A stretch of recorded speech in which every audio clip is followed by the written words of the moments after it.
ശുദ്ധ പരമദിവ്യകാരുണ്യത്തിന് ആരാധനയും സ്തുതിയും പുകഴ്ചയും ഉണ്ടായിരിക്കട്ടെ. പരിശുദ്ധ പരമദിവ്യകാരുണ്യത്തിന് ആരാധനയും സ്തുതിയും പുകഴ്ചയും ഉണ്ടായിരിക്കട്ടെ. പരിശുദ്ധ പരമദിവ്യകാരുണ്യത്തിന് ആരാധനയും സ്തുതിയും പുകഴ്ചയും ഉണ്ടായിരിക്കട്ടെ. എൻ്റെ പ്രിയപ്പെട്ടവരെ, ഇന്നലെയും സാക്ഷ്യം പറഞ്ഞവരെ പറഞ്ഞ കാര്യം ഈ കാലഘട്ടത്തിൽ ദൈവം മനുഷ്യൻ വല്ലാതെ ഈ ഉടമ്പടി ജീവിച്ച് അതിൽ ദൈവാനുഗ്രഹവും പ്രാപിച്ച് ഇപ്പോൾ ഉടമ്പടിയിലെ വരുന്ന സാക്ഷ്യങ്ങൾ കേൾക്കാൻ മനസ്സിലാകുന്ന രണ്ട് കാര്യങ്ങൾ വരും. ഒന്ന് ദൈവ അനുഗ്രഹം, അതേസമയം തന്നെ ദൈവ അനുഭവം. ഈ ദൈവ അനുഭവം പ്രാപിക്കുന്നവരാണ് പറയണത് ഞങ്ങൾ ഈ ജീവിത രീതി കണ്ടിന്യൂ ചെയ്യണമെന്ന് പറയും. കാര്യം അവർക്ക് ഫീൽ ചെയ്യുന്നുണ്ട്, അവർ ദൈവ മേഖലയിലാണെന്ന് ഫീൽ ചെയ്യുന്നുണ്ട്. ഒരു കാന്തം പോലെ വല്ലാതെ ഇങ്ങനെ യേശു തൻ്റെ ഹൃദയത്തിലേക്ക് പരിശുദ്ധ അമ്മയുടെ മധ്യസ്ഥത്തിൽ നമ്മളെ ഇങ്ങനെ പിടിച്ച് അടുപ്പിക്കണവർ തോന്നും.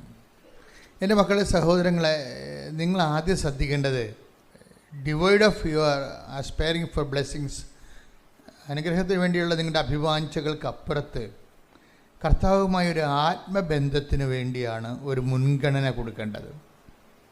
ഒന്ന് പ്രാർത്ഥിച്ച്. കർത്താവായ ദൈവമേ, ഈ ഉടമ്പടി ജീവിതത്തിലൂടെ അങ്ങുമായി ഒരു ആത്മബന്ധം എനിക്ക് വരദാനമായി നൽകണമേ. അതെന്താ വെച്ചാൽ അങ്ങനെ പറഞ്ഞ് പ്രാർത്ഥിക്കണമെന്ന് വെച്ച് കഴിഞ്ഞാൽ നമ്മളൊരു പർട്ടിക്കുലർ ബ്ലെസ്സിങ്സ്, ജോലി അല്ലെങ്കിൽ വീട്, ഇതൊക്കെ നിങ്ങൾക്ക് വേണമെന്ന് നിങ്ങളെക്കാൾ ആഗ്രഹിക്കുന്നുണ്ട് ദൈവം. അതാണ് വിഷയം. നമ്മൾ ഭക്ഷണം കഴിച്ച് മര്യാദയ്ക്ക് ജീവിക്കണമെന്ന് നമ്മളെക്കാൾ ആഗ്രഹിക്കുന്നുണ്ട് ദൈവം. ഇത് തന്നെയല്ല, അവൻ്റെ സ്വന്തം പുത്രനെ നമുക്ക് നൽകിയവൻ അവനോടുകൂടി സമസ്തവും. അപ്പം നൽകിയവൻ പുത്രനല്ലാതെ വേറെയും കാര്യങ്ങളുണ്ടെന്നല്ല എൻ്റെ അർത്ഥം. Take the bread of God. സ്തുതിക്കട്ടെ. ഹല്ലേലൂയ, ഹല്ലേലൂയ, ഹല്ലേലൂയ, ഹല്ലേലൂയ, ഹല്ലേലൂയ. യേശുവേ നന്ദി. ഹല്ലേലൂയ, ഹല്ലേലൂയ, ഹല്ലേലൂയ, ഹല്ലേലൂയ. യേശുവേ ആരാധന, ആരാധന, ആരാധന, ആരാധന. യേശുവേ നന്ദി. മഹത്വം, മഹത്വം, മഹത്വം, മഹത്വം. ഹല്ലേലൂയ, ആരാധന, ആരാധന. യേശുവേ ആരാധന. റോമ 8:32. റോമാലേഖനം 8:32. സ്വപുത്രനെ പോലും ഒഴിവാക്കാതെ നമുക്കെല്ലാവർക്കും വേണ്ടി അവനെ ഏൽപ്പിച്ചു തന്നവൻ അവനോട് കൂടെ സമസ്തവും നമുക്ക് ദാനമായി നൽകാതിരിക്കുമോ? അപ്പോൾ ഈ സമസ്തവും എന്ന് പറയുമ്പോൾ ഈശോനെ നമ്മൾ ചോദിക്കുമ്പോൾ ഈശോൻ്റെ കൂടെ എന്തെല്ലാം ദൈവത്തിന് നമുക്ക് തരാനുണ്ടോ അതെല്ലാം ഇൻക്ലൂഡഡ് ആണ്. ഈശോനെ നമ്മൾ ചോദിക്കുമ്പോൾ എന്തെല്ലാം നമുക്ക് തരാൻ ദൈവത്തിന് സാധിക്കുമോ, നമ്മുടെ സാഹചര്യത്തിന് പറ്റുന്ന രീതിയിൽ എന്തെല്ലാം ആവശ്യമാണോ അതെല്ലാം. അതുകൊണ്ടാണ് നമ്മളൊരിക്കലും ഒരു പീരിയോഡിക്കലായിട്ടുള്ള ഒരു ഇൻറ്റേറിയം ഇടക്കാല ആത്മീയത അങ്ങനെ ഒരു സംഭവം സെറ്റ് ചെയ്യരുത്. അത് ഹെൽത്തി അല്ല. ഇടക്കാല ആത്മീയത എന്നല്ലേ. ഇടക്കാല ആത്മീയത എന്ന് പറയണത് തവളയെ വിഴുങ്ങിയ പാമ്പിനെ പോലെ ഇരിക്കും. എന്താ പ്രശ്നം വെച്ചാൽ കുറച്ച് കാലത്തേക്ക് നമ്മളിങ്ങനെ ആധ്യാത്മികത മുഴച്ചിരിക്കും, പിന്നെയും പഴയതുപോലെ ഇരിക്കും. അങ്ങനെ വരരുത്. ദൈവത്തിന് തോന്നണം. ആദ്യമേ ഞാൻ നിങ്ങളെപ്പോഴും ഉടമ്പടി ധ്യാനം നടത്തുമ്പോൾ നമ്മൾ ഉടമ്പടി ചെയ്യണ ആരുമായിട്ടാണ്? ഈശോയുമായിട്ട് ഉടമ്പടി ചെയ്യണം, അല്ലേ? ഈശോയുമായിട്ട് ഉടമ്പടി ചെയ്യണം. ഇതിൻ്റെ പ്രയോക്താവ് ആരാണ്? പരിശുദ്ധ അമ്മയാണ്. അത് ഏത് പരിശുദ്ധ അമ്മ? കൃപാസ അൾത്താറെ ജീവനോടെ പ്രത്യക്ഷപ്പെട്ട പരിശുദ്ധ അമ്മ. അതാണ് വിഷയം. എന്താ കാര്യം? ആ പരിശുദ്ധ അമ്മ എന്താ പറഞ്ഞതെന്ന്? ദുരന്തം ഉണ്ടാകാൻ പോണ് പ്രാർത്ഥിക്കണം. അത് വല്ലാത്ത അർത്ഥങ്ങളാണ് അതിൻ്റെ അകത്തുള്ളത്. അത് ആത്മീയ ദുരന്തമാകാം, ഭൗതിക ദുരന്തങ്ങളാകാം, കുടുംബ ദുരന്തങ്ങളാകാം. ഈ ട്രാജഡി എന്തെല്ലാം തരത്തിൽ വരാം. ഇപ്പം തന്നെ ഈ ഇറ്റാലിയൻ ഭാഷയൊന്നും നമുക്ക് മനസ്സിലാകത്തില്ല. ഇറ്റാലിയൻ ഭാഷ ട്രാൻസ്ലേറ്റ് ചെയ്യാൻ പാടാണ്. കാരണം നമ്മുടെ ദ്രാവിഡ ഭാഷയിലേക്ക് ട്രാൻസ്ലേറ്റ് ചെയ്യുമ്പോൾ ഉണ്ടാകുന്നൊരു ദുരന്തമുണ്ട്. അതാണിപ്പോൾ മാതാവ് അനുഭവിച്ചുകൊണ്ടിരിക്കുന്നത്. ഇറ്റാലിയൻ ഭാഷയിൽ തിരുസഭ പറഞ്ഞു, മീഡിയാട്രിക്സ് എന്നുള്ള സംഭവം ഇനി നിങ്ങൾ ഉപയോഗിക്കരുതെന്ന് പറഞ്ഞു. മീഡിയാട്രിക്സ് എൻ്റെ മനസ്സിലിരിക്കണ എപ്പോഴും ഒരു സഭ ഇത് നേരത്തെ പറയേണ്ടതായിരുന്നു എന്നുള്ളതാണ്. എത്രയും പറഞ്ഞിരുന്നെങ്കിൽ അത്രയും നമ്മൾ ശക്തരായിരുന്നേനെ. എന്താ കാര്യം വെച്ച് കഴിഞ്ഞാൽ ചില അണ്ണന്മാരെങ്കിലും ഈ രക്ഷ ലോകത്ത് സാധിച്ചത് ഈശോ മാത്രമാണെന്നാണ് തിരുസഭയുടെ അടിസ്ഥാന ബോധ്യവും ആദിമസഭയുടെ വിശ്വാസവും നമ്മളുടെ വിശ്വാസവും സഭയുടെ വിശ്വാസവും. ക്രിസ്തു സഭകളെല്ലാം അങ്ങനെയാണ്. അതാണ് അടിസ്ഥാനക്കല്ല്. അപ്പം ചില ആൾക്കാർ ഇതിൻ്റെ അകത്ത് ഒരു 10-80 ഞാൻ ഓർക്കുന്നുണ്ട്, 86-84 കാലഘട്ടങ്ങളിൽ മാതാവ് സഹരക്ഷകയാണെന്ന് പറഞ്ഞൊരു ഗ്രൂപ്പ്, ഈ ഗ്രൂപ്പാണ് പ്രശ്നം ഉണ്ടാക്കിയത്. ഇപ്പം മാതാവ് സഹരക്ഷകയാണെന്ന് പറഞ്ഞൊരു ഗ്രൂപ്പ് പഠിപ്പിക്കാൻ തുടങ്ങി. അവർ പഠിപ്പിക്കാൻ മാത്രമല്ല ചെയ്തത്, അവർ എല്ലാ വൈദികരെ കൊണ്ട് ഒപ്പിടിച്ച് വത്തിക്കാനിലേക്ക് കൊടുക്കാൻ മെമ്മോറാണ്ടം. ആ ചരിത്രം അറിയുമ്പോൾ മാത്രമേ ഇപ്പോഴത്തെ വിഷയത്തൊക്കെ എല്ലാ വൈദികരൊക്കെ ഉണ്ട്. ഞാനൊക്കെ പണ്ട് ഒപ്പിട്ട് കൊടുത്തതാണ്. അത് നിരുപദ്രവകരമായ ഒരു കാര്യമാണല്ലോ എന്ന് വിചാരിച്ചുകൊണ്ട് ഒപ്പിട്ടാണ്. പക്ഷേ അന്ന് എനിക്ക് അത്രയും തിയോളജിയെക്കുറിച്ച് ബോധ്യമില്ല. 84 അച്ഛനാണോമ്പോൾ പറ്റാണ് ഇത് പരിപാടി തുടങ്ങിയതെന്നാണ്. അക്കാലങ്ങളിൽ ഒപ്പിട്ട് കൊടുത്തതാണ്. എന്താണ് മാതാവിന് പിന്നെ എന്താ സംഭവിച്ചിട്ട് അവർ പറയുന്നതിനുള്ള മിസ്റ്റേക്ക് എന്താണെന്നറിയാമോ? അതായത് നമുക്ക് വേണ്ടി ക്രൂശിക്കപ്പെട്ടത് പരിശുദ്ധ അമ്മയല്ലല്ലോ. ആരാ ക്രൂശിക്കപ്പെട്ടത്? അതാണ്. അതായത് മനുഷ്യൻ്റെ പാപത്തിന് പരിഹാരമായിട്ട് സ്വന്തം ശരീരത്തിലെ പീഡകൾ അനുഭവിച്ച് ബലിദാനമായത് മനുഷ്യൻ ചെയ്ത പാപത്തിന് പരിഹാരമായി ദൈവം തന്നെ. ഇപ്പം ചില ആൾക്കാരൊക്കെ ഇരുന്ന് പറയും, ഇപ്പം ടി വിയിലൊക്കെ നമുക്ക് കേൾക്കാമല്ലേ, ഒത്തിരി പേര് അക്കാലങ്ങളിൽ ക്രൂശിക്കപ്പെട്ടെന്ന് പറയാം. ഒത്തിരി പേര് റോമാക്കാരുടെ ഒരു പ്രത്യേകമായ ഒരു ശിക്ഷാരീതിയാണ് കുരിശുമരണം. ക്രിസ്തു മാത്രമല്ല ക്രൂശിക്കപ്പെട്ടതെന്ന് ചില ആൾക്കാർ. അതെന്താ ലോകവിവരക്കേടാ, എന്താ പറയുക, അത് ചരിത്രപരമായിട്ട് ശരിയാണ്. പക്ഷേ ക്രിസ്തുവിൻ്റെ പ്രത്യേകത എന്താണ്? ക്രിസ്തുവിൻ്റെ പ്രത്യേകത, ക്രിസ്തു എങ്ങനെയാണ് മധ്യസ്ഥനാകണത്? ക്രിസ്തു ഒരേ സമയം ഇപ്പം മനുഷ്യൻ ചെയ്ത പാപത്തിന് ആരോടാണ് ചെയ്തിരിക്കുന്നത്? എപ്പോഴും ഞാൻ നിങ്ങളോട് പറയും, ദൈവത്തോടാണ് ചെയ്തിരിക്കുന്നത്, അല്ലേ? ദൈവിക പദ്ധതികളോട് സഹകരിക്കാതിരിക്കുന്നതാണ് പാപം എന്ന് പറയണത്. അത് ഫിഗറേറ്റീവായിട്ടാണ്, സിംബോളിക്കലായിട്ട് ബൈബിൾ അവതരിപ്പിക്കുന്നത്. ദൈവികമായ വചനങ്ങളോട് അനുസരണക്കേട് ദൈവവചനത്തോട് കാട്ടുന്ന അനുസരണക്കേടാണ് പാപം എന്ന് പറയുന്നത്. അതിന് ദൈവകൽപ്പനയുടെ ലംഘനമെന്ന് യോഹന്നാൻ പറയും. Take the bread of God. പാപം നിയമലംഘനമാണ്. ശ്രുതികളുടെ ഹല്ലേലൂയ, ഹല്ലേലൂയ, ഹല്ലേലൂയ, ഹല്ലേലൂയ. ക്രൂശിൽ കണ്ടു ഞാൻ സ്നേഹത്തെ, ആഴമായ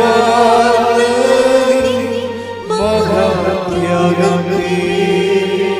ക്രൂശിൽ കണ്ടു ഞാൻ സ്നേഹത്തെ, ആഴമായ മഹാത്യാഗത്തെ. 1 യോഹന്നാൻ 3:4 പാപം ചെയ്യുന്നവൻ നിയമം ലംഘിക്കുന്നു. പാപം നിയമലംഘനമാണ്. എന്താണ് പാപം എന്ന്? ഓക്കെയാണത്. എന്താണ് സംഭവം? പാപം വചനത്തിൻ്റെ ലംഘനമാണ്. വചനം എന്താണ്?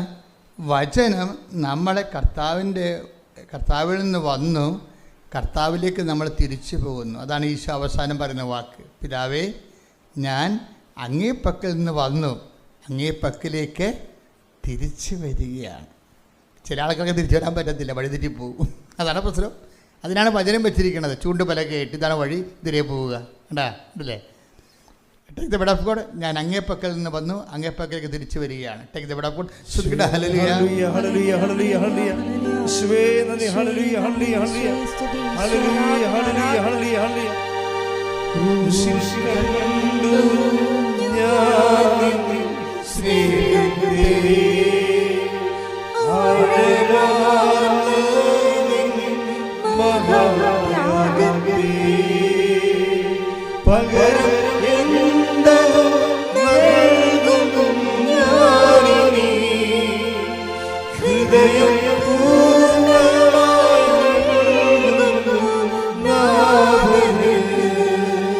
പകരം എന്തോ നൽകും ഞാനിനി ഹൃദയം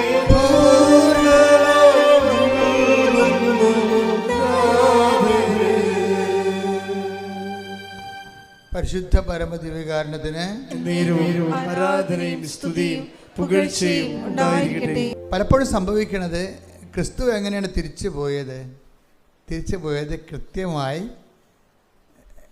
ദൈവത്തിൻ്റെ വചനപ്രകാരം ജീവിച്ച് ദൗത്യം പൂർത്തിയാക്കിയാൽ തിരിച്ചു പോകുന്നത്. അപ്പം അതുകൊണ്ട് തന്നെയാണ് എല്ലാവരും ദൈവഭവനത്തിൽ നിന്ന് വന്ന് ദൈവഭവനത്തിലേക്ക് തിരിച്ചു പോകണം. നമ്മൾ തിരിച്ചു പോക്ക് ഉറപ്പുവരുത്താനാണ് ഈ അനുതാപം വരണതേ. പിതാവേ, ഞാൻ അങ്ങേ പക്കൽ നിന്ന് വന്നു, അങ്ങേ പക്കലേക്ക് തിരിച്ചു വരികയാണ്. അങ്ങേ പക്കൽ നിന്ന് വരുന്നതിന് കുഴപ്പമില്ല, അത് നമ്മുടെ നടപടിയല്ല. Take the bread of God, ഞാൻ അങ്ങേ പക്കൽ നിന്ന് വന്നു, അങ്ങേ പക്കലേക്ക് തിരിച്ചു വരികയാണ്. Take the bread of God. Yohannan 16:28. Yohannan 16:28. ഞാൻ പിതാവിൽ നിന്ന് പുറപ്പെട്ട് ഞാൻ പിതാവിന് പുറപ്പെട്ട് ലോകത്തിലേക്ക് വന്നു. ഇപ്പോൾ വീണ്ടും ലോകം വിട്ട് പിതാവിന്റെ അടുത്തേക്ക് പോകുന്നു. ഇതാണ് സംഭവം. എത്ര? യോഹന്നാൻ 16:28. അപ്പോൾ എന്താ വിഷയം? പിതാവിന് അങ്ങേ പക്കൽ നിന്ന് വന്നു, അങ്ങേ പക്കലേക്ക് തിരിച്ചു വരികയാണ്. എന്താ പ്രശ്നം? അങ്ങേ പക്കൽ നിന്ന് വന്നു എന്ന് പറയണത് നമ്മൾ ആരെങ്കിലും മെമ്മോറാണ്ടം കൊടുത്തിട്ട് വന്നതാണോ? പിതാവിന് അങ്ങേ പക്കൽ നിന്ന് വന്ന് നമ്മൾ അങ്ങേ പക്കൽ നിന്ന് തന്നെ വന്നിരിക്കണത്. നമ്മൾ ആരെങ്കിലും അപേക്ഷ കൊടുത്തിട്ട് വന്നതാണോ? അല്ല. അത് ദൈവത്തിൻ്റെ നടപടിക്രമമാണ്, ദൈവത്തിൻ്റെ സ്നേഹത്തിൻ്റെ പ്രവൃത്തിയാണ്. നമുക്ക് ഈ ഭൂമിയിൽ ഒരു ജന്മം നൽകിയതും അതിലൂടെ കർത്താവിനെ അറിഞ്ഞ് ജീവിക്കാനും ഈ ഭൂമിയിൽ ദൈവത്തെ മഹത്വപ്പെടുത്തി മുന്നേറുവാനും ദൈവത്തിൻ്റെ കൃപയിൽ ഇത് പര്യവസാനിപ്പിക്കാനും ദൈവം നമുക്ക് നൽകുന്ന ഒരവസരമാണ്. ഇനി പ്രോബ്ലം വന്നിരിക്കുന്നത് എങ്ങനെയാണ്? ദൈവത്തിൻ്റെ അടുക്കിലേക്ക് നിന്ന് വന്നുവെന്നുള്ളത് ദൈവത്തിൻ്റെ പ്രവൃത്തിയാണ്, അല്ലേ? അതിന് ഈ ജീവിതകാലം മുഴുവൻ നമ്മൾ നന്ദി പറയണം. പിന്നെ എന്താണ്? അങ്ങേ പക്കലേക്ക് തിരിച്ചു വരികയാണ്. അപ്പോഴാണ് പ്രശ്നം. ബ്രീഡിയ അങ്ങേ പക്കലേക്ക് തിരിച്ചു വരണത് ദൈവത്തിൻ്റെ പ്രവൃത്തിയല്ല. ഒരു കാന്തവും വെച്ചിട്ടില്ല നിന്നെ അങ്ങോട്ട് വലിച്ചെടുക്കാൻ വേണ്ടി. പക്ഷെ വഴികൾ പറഞ്ഞു തന്നിട്ടുണ്ട് എങ്ങനെ വരണമെന്ന്, തിരിച്ചു വരണമെന്ന്. അതിനാണ് വചനം തന്നിരിക്കുന്നത്. നീ ഇടത്തോട്ട് വലത്തോട്ട് തിരിയാനുള്ള സാധ്യതയുണ്ട്. അത് ഇതൊക്കെ കണ്ടിട്ടേ വഴിതെറ്റി പോകാൻ സാധ്യതയുണ്ട്. പച്ചപ്പ് കാണുമ്പോഴേ ആടങ്ങാട്ടിങ്ങോട്ട് തെറ്റിയല്ല. അപ്പോൾ പിന്നിൽ നിന്ന് പറഞ്ഞു ഹേ എന്ന് സ്വരം കേൾക്കും, ഇതാണ് വഴി. യെശയ്യാ 30:21. നീ വലത്തോട്ടോ ഇടത്തോട്ടോ തിരിയുമ്പോൾ, തിരിച്ചു പോക്കിൻ്റെ ജീവിതത്തിലെ തീർത്ഥയാത്ര, സ്വർഗീയ ജെറുസലേമിലേക്കുള്ള യാത്രയിൽ നീ ഇടത്തോട്ട് വലത്തോട്ട് തിരിയാൻ സാധ്യതയുണ്ട്. അപ്പോൾ നിന്റെ കാതുകൾ പിന്നിൽ നിന്ന് ഒരു സ്വരം ശ്രവിക്കും. അപ്പൊ വചനമാണത്. ഇതാണ് വഴി, ഇതിലേ പോവുക. അപ്പൊ ചില പ്രശ്നമുണ്ട്. അപ്പൊ ചിലർ പറയും ആ വഴി എനിക്ക് വേണ്ട, എനിക്ക് വേറെ എൻ്റെ വഴിയെന്ന് പറയും. എനിക്ക് എൻ്റെ വഴി, നോട്ട് ഡബിൾ ചെയ്യണമെങ്കിൽ അതൊരു വഴി. 10 പൈസ പെട്ടെന്ന് ഉണ്ടാക്കാൻ പറ്റിയ പരിപാടിയാണ് നോട്ട് ഇരട്ടിപ്പിക്കൽ. ടാക്സ് വെട്ടിക്കണമെങ്കിൽ അത് വഴി. എനിക്കൊരു വലിയ വീട് വെക്കണം, ബ്രാൻഡഡ് കാറ് വാങ്ങിക്കണം. അപ്പോൾ ഇടത്തോട്ടും വലത്തോട്ടും തിരിയാൻ നമുക്ക്. ദൈവത്തിനെ മറന്ന് സമൂഹത്തിനെയും സർക്കാരിനെയും വഞ്ചിച്ച് നമുക്ക് ജീവിക്കാൻ പറ്റും. അപ്പോൾ ഇന്ന് ഇടത്തോട്ടോ വലത്തോട്ടോ തിരിയുമ്പോൾ ജീവിച്ച് കല്യാണം കഴിച്ച് മാന്യമായിട്ട് ജീവിക്കുന്ന പെണ്ണിനെ വേറൊരു പെണ്ണിനെ കണ്ടപ്പോൾ അതിൻ്റെ തോളെ കൈയിട്ടുകൊണ്ട് നിന്റെ രണ്ട് പ്രസവിച്ച് നിന്റെ കുഞ്ഞിനെ വളർത്തുന്ന ഭാര്യയെ നീ രഹസ്യത്തിൽ ഉപേക്ഷിക്കുക. എന്നിട്ട് ആ പെണ്ണിൻ്റെ കൂടെ അതൊക്കെ പോകുക. ഇടത്തോട്ടോ വലത്തോട്ടോ തിരിയാൻ സാധ്യതയുണ്ട്. 10%, 8% ഒക്കെ പലിശ വാങ്ങിക്കുന്ന ആൾക്കാരില്ലേ, അവരിടത്തോട്ടോ വലത്തോട്ടോ തിരിയുകയാണ്. നീ ഇടത്തോട്ടോ വലത്തോട്ടോ തിരിയുമ്പോൾ പിന്നിൽ നിന്ന് ദൈവം ഒരു വഴി തരും. അവിടെ വിഷയം എവിടെയെങ്കിലും തെറ്റിപ്പോയിട്ടുണ്ടെങ്കിൽ, അതായത് ദൈവ അനുഗ്രഹവും അനുതാപത്തിൽ അധിഷ്ഠിതമാണ്. എപ്പോഴും നമ്മൾ ശ്രദ്ധിക്കേണ്ട ഇതാണ്, ദൈവ അനുഗ്രഹം, പ്രത്യേകിച്ച് ഉടമ്പടിയുടെ അനുഗ്രഹങ്ങൾ അനുതാപത്തിൽ അധിഷ്ഠിതമാണ്. അപ്പം നിങ്ങൾക്ക് ഫസ്റ്റ് ഇൻസ്റ്റാൾമെൻറ്റ് തരുന്നതിന് ദൈവത്തിന് യാതൊരു ബുദ്ധിമുട്ടുമില്ല. കാരണം നീ ദൈവത്തിൻ്റെ മകളാണ്. കയ്യിരിപ്പ് മോശമാണെങ്കിലും ദൈവത്തിൻ്റെ മകളാണ്, ദൈവത്തിൻ്റെ മകനാണ്. അതുകൊണ്ട് നീ ഒരു ചെളി പൂണ്ട് ചാകാൻ പോകുകയാണെന്നുണ്ടെങ്കിൽ നിന്നെ പിടിച്ചു കയറ്റുന്നതിൽ ദൈവത്തിന് യാതൊരു ബുദ്ധിമുട്ടുമില്ല. പിന്നെയും ചാടി ചെള്ളയെ വീണ് കഴിഞ്ഞാൽ, പിന്നെ നിന്റെ സ്ഥിരം കലാപരിപാടിയായി കഴിഞ്ഞാൽ ദൈവത്തിന് അതിൻ്റെ അകത്ത് പങ്കാളിത്തമില്ല. അതെപ്പോഴും മനസ്സിലാക്കണം. അതുകൊണ്ട് ഈ അനുതാപം എന്ന് പറയുന്നതിൻ്റെ വിഷയം മനസ്താപരണമാണ് അഡ്രസ്സ് ചെയ്യണത്. മേലിൽ പാപം ചെയ്യുകയില്ലെന്നും അതാണ് വിഷയം. ആ ടൈപ്പ് സാധനം വീണ്ടും എടുക്കരുത്. ഇതുകൊണ്ടാണ് നമ്മൾ പറയണത് പാപങ്ങളിൽ ചെന്ന് ചാടരുത്. നമ്മൾ അറിഞ്ഞുകൊണ്ട് നമ്മളെ സംബന്ധിച്ചിടത്തോളം തിരിച്ച് കർത്താവിൻ്റെ ഭവനത്തിലെത്താം. ഇപ്പം നീ പ്രസവിക്കുന്ന കുഞ്ഞുങ്ങളെ ജ്ഞാനസ്ഥാനപ്പെടുത്താൻ നീ ബാധ്യസ്ഥയാണ്. എന്താ കാര്യം? നീ അങ്ങേപ്പക്കൽ നിന്ന് വന്നു, നിനക്ക് ദൈവം തന്ന കുഞ്ഞുങ്ങളെ രക്ഷയിൽ വളർത്താൻ പറ്റണം. അതിന് വളർത്താൻ പറ്റാതെ ഒരുത്തനെ കണ്ടപ്പോൾ നിനക്ക് മനസ്സിൽ പൂതി തോന്നി അവൻ്റെ കൂടെ ചാടി ഓടിപ്പോയി കഴിഞ്ഞാൽ പിന്നെ മിസ്റ്റേക്കാവും. അതുകൊണ്ട് ആണ് എപ്പോഴും നമ്മൾ ശ്രദ്ധിക്കേണ്ടത്. അതായത് ഒരരിശത്തിന് അറ്റിച്ചാടിയ പല അരിശ അവിടെ എടുത്തു കഴിഞ്ഞാൽ പോകാൻ പക്ഷേ ബുദ്ധിമുണ്ട്. അപ്പം നിങ്ങളുടെ ചെറുപ്പകാലത്ത് കാണിക്കുന്ന ദൈവത്തെ മറന്നുള്ള ജീവിതത്തിനെ എന്നിട്ട് പിന്നെ അങ്ങനെ കുഞ്ഞുങ്ങളെ പെറ്റ് കിട്ടിക്കഴിഞ്ഞാൽ പിന്നെ നിങ്ങൾ മരണം വരെ നിങ്ങളുടെ പ്രാർത്ഥന എന്താണ്? ആ കുഞ്ഞുങ്ങളെ കർത്താവിൻ്റെ നാമത്തിൽ സ്നാനപ്പെടുത്തുന്നവരെ നിങ്ങൾ കണ്ണുനീരോടെ ദൈവദർശനം നിൽക്കണം. വിശുദ്ധിയോടെ നിങ്ങൾ ജീവിക്കണം. വിശുദ്ധിയോടെ നിൻ്റെ ജീവിത പങ്കാളിയെ ദൈവത്തിന് സമർപ്പിച്ചുകൊണ്ട് തന്നെ നിനക്ക് നിൻ്റെ രീതി വിശുദ്ധിയോടെ ജീവിക്കാൻ കഴിയും. ഇപ്പം അഗസ്റ്റിൻ്റെയൊക്കെ അപ്പനെന്ന് പറയണത്, സെൻ്റ് അഗസ്റ്റിൻ്റെയൊക്കെ അപ്പനെന്ന് പറയണത് കത്തോലിക്കനല്ലായിരുന്നു, ശരിക്കും പറഞ്ഞാൽ ക്രിസ്ത്യാനി അല്ലായിരുന്നു. അവരുടെ കൂടെ മോനിക്ക പുണ്യാളത്തിൽ ജീവിച്ച് വിശുദ്ധയായിട്ടുണ്ട്. അപ്പോൾ സഭയിൽ പുതിയ കാര്യങ്ങളൊന്നും അല്ല ഇത്. മനുഷ്യനുണ്ടാകുന്ന കാര്യങ്ങളെല്ലാം ഇതുപോലെ അവറേഷൻസ് ഉണ്ടാകും. പക്ഷെ നമുക്കൊരു മനസ്സാക്ഷിയുണ്ട്. എന്താണ്?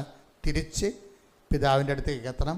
നമ്മൾ ജനിപ്പിക്കുന്ന കുഞ്ഞ് കർത്താവിനെ അറിയണം. അങ്ങനെയാണ് അഗസ്റ്റിൻ എല്ലാ മോശകരമായ ജീവിതത്തിൽ നിന്ന് തിരിച്ചു വന്നിട്ട് കർത്താവിനെ അറിഞ്ഞ് ആ മനുഷ്യൻ അവസാനം വിശ്വാസം സ്വീകരിച്ച് വൈദികനായി, മെത്രാനായി, വിശുദ്ധനായി, പണ്ഡിതനായി. കണ്ടാ, ഇപ്പോൾ ഒന്നും അസാധ്യമല്ല. ഒരു അമ്മ വിചാരിച്ചത് കൊണ്ടാണ്. ഒരമ്മയുടെ അനുതാപമാണ് ഈ അഗസ്റ്റിൻ എന്ന് പറയുന്ന വിശുദ്ധൻ. ഒരമ്മയുടെ അവരുടെ ജീവിതകാലത്ത് പ്രത്യേക സാഹചര്യ സമ്മർദ്ദം കൊണ്ട് അവർ പെട്ടുപോയി. പക്ഷേ പെട്ടുപോയി കിടന്നതിന് പിന്നെ അത് അവിടെ കിടന്ന് നീതീകരിക്കുകയല്ല, നീതീകരിച്ച് മെഴുകേണ്ട കാര്യമില്ല. മറിച്ച് സത്യത്തെ മനസ്സിലാക്കുമ്പോൾ തിരിച്ചു വരാനുള്ള എല്ലാ ആഗ്രഹങ്ങളും മനസ്സിൽ സൂക്ഷിച്ച് അതിനുവേണ്ടി കാര്യങ്ങൾ ആത്മീയമായി ക്രമീകരിച്ച് ദൈവത്തിന് ലക്ഷ്യമാക്കി ജീവിതം പുനഃക്രമീകരിച്ച് കഴിയുമ്പോൾ അനുതാപത്തിൻ്റെ ഫലങ്ങളാവും. പ്രാർത്ഥിക്കുക. കർത്താവായ ദൈവമേ, നടന്ന് സംഭവിച്ചു പോയിട്ടുള്ള അബദ്ധങ്ങളെ അനുതാപത്തിലൂടെ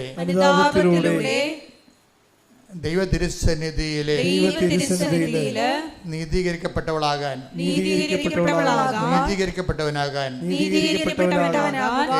ഏകലക്ഷ്യമായ ഏകസത്യമായ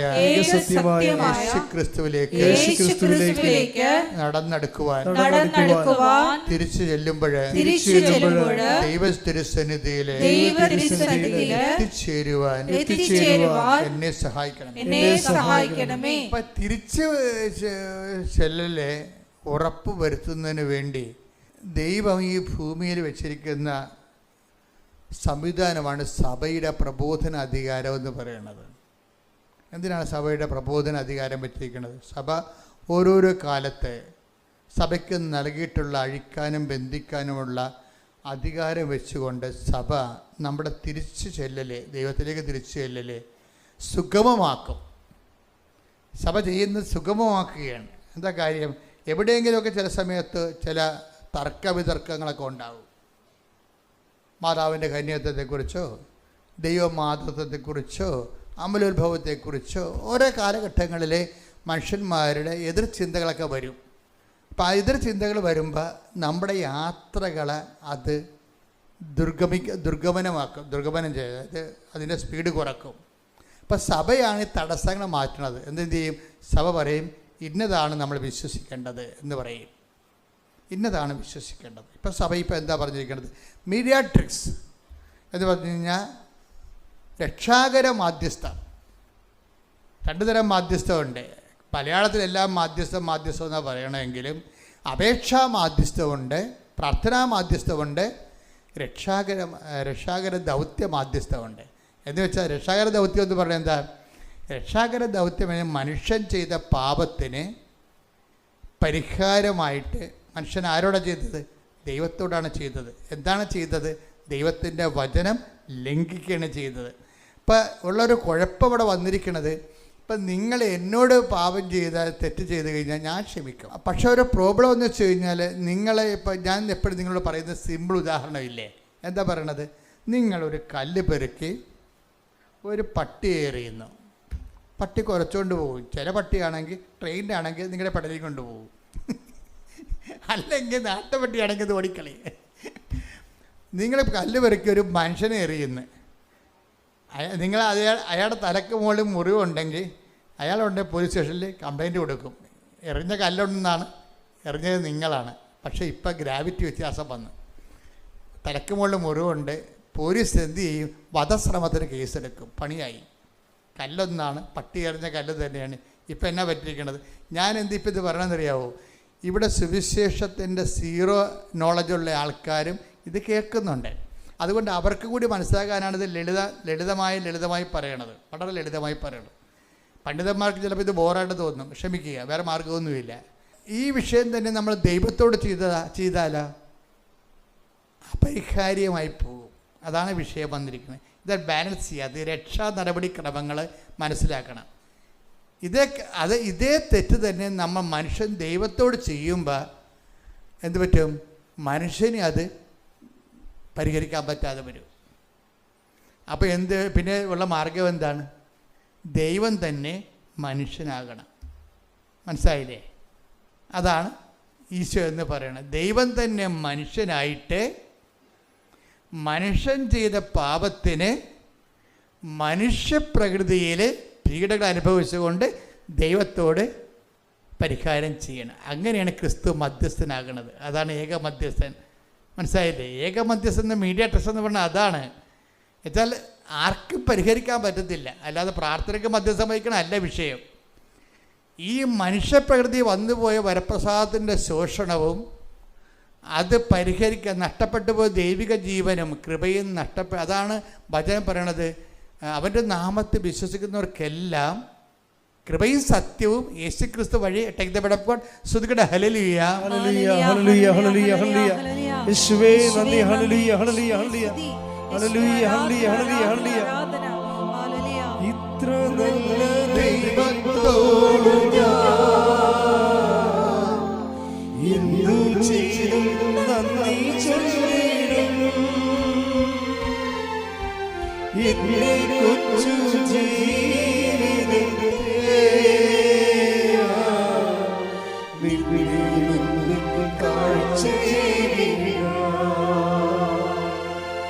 ഇത്ര നല്ല ദൈവത്തോട്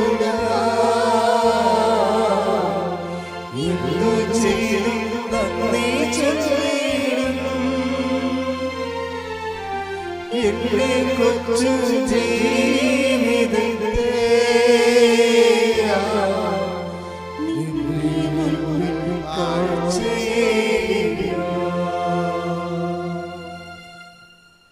കൃപയും സത്യവും യേശുക്രിസ്തു വഴി ഉണ്ടായി. യോഹന്നാൻ 1:17. യോഹന്നാൻ 1:17. എന്തുകൊണ്ടെന്നാൽ നിയമം മോശ വഴി നൽകപ്പെട്ടു, വചനം മോശ വഴി നൽകപ്പെട്ടു, കൃപയും സത്യവുമാകട്ടെ യേശുക്രിസ്തു വഴി ഉണ്ടായി. ഇപ്പൊ കൃപയെന്ന് പറഞ്ഞാൽ എന്താണ്? അപ്പായുടെ പ്രസാദമാ. ഈ അപ്പായുടെ പ്രസാദം എപ്പോഴുണ്ടായതാണ്? പാപത്തിന് റൈറ്റായിട്ടുള്ള നീതിനിഷ്ഠമായിട്ടുള്ള പരിഹാരം, ദൈവത്തോട് മനുഷ്യൻ ചെയ്ത പാപത്തിന് മനുഷ്യന് പരിഹരിക്കാൻ പറ്റാത്തത് കൊണ്ട് ദൈവം തന്നെ മനുഷ്യനായി മനുഷ്യപ്രകൃതിയിൽ അവൻ്റെ മേലുള്ള ശിക്ഷ നമുക്ക് രക്ഷയായെന്ന് പറഞ്ഞു. Take the bread of God. ശ്രുതിക്കട്ടെ ഹല്ലേലൂയ ഹല്ലേലൂയ ഹല്ലേലൂയ ഹല്ലേലൂയ ഹല്ലേലൂയ ഹല്ലേലൂയ. യേശുവേ നന്ദി. ഹല്ലേലൂയ ഹല്ലേലൂയ ഹല്ലേലൂയ. ഈശോയെ ആരാധന ആരാധന ആരാധന. ഇത്ര നല്ല കൈയടിച്ചോളൂ. ഇന്നു ചെയ്യും നന്ദി ചൊല്ലിടും എന്റെ കൊച്ചു ജീവിതത്തെ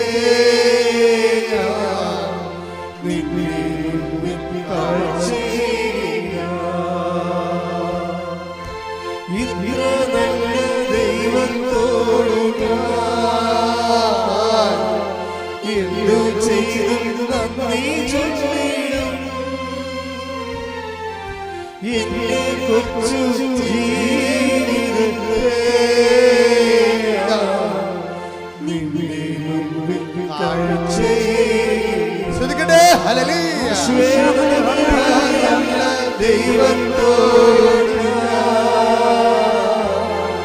എന്തു ചെയ്തും നന്ദി ചൊല്ലിടും എന്റെ കൊച്ചു ജീവിതത്തെ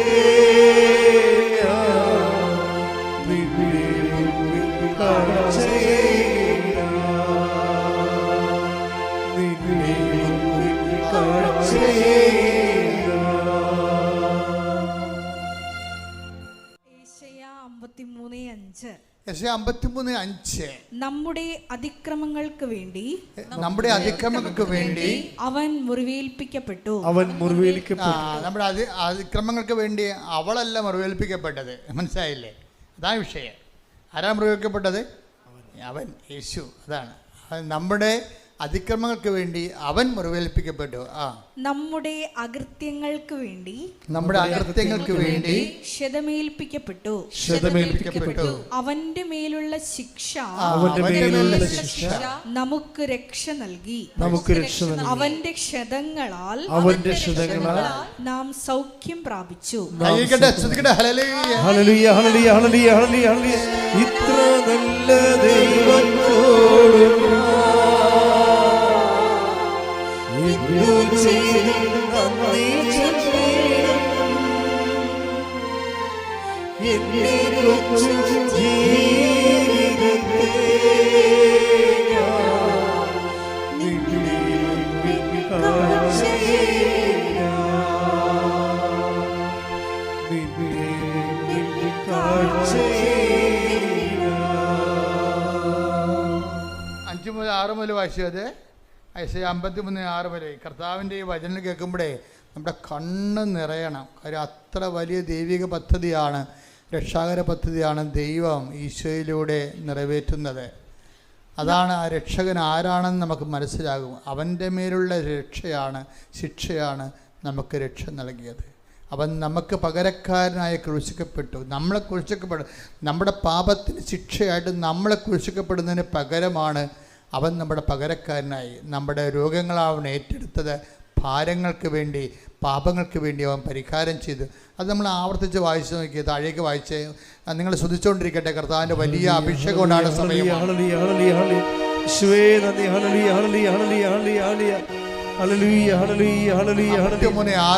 താഴേക്ക് വായിക്കുക. ആടുകളെ പോലെ നാം വഴിതെറ്റിപ്പോയി. ആടുകളെ പോലെ ഞാൻ പറഞ്ഞില്ലേ, നിങ്ങൾ ഇടത്തോട്ട് വലത്തോട്ട് തിരിയുമെന്ന്.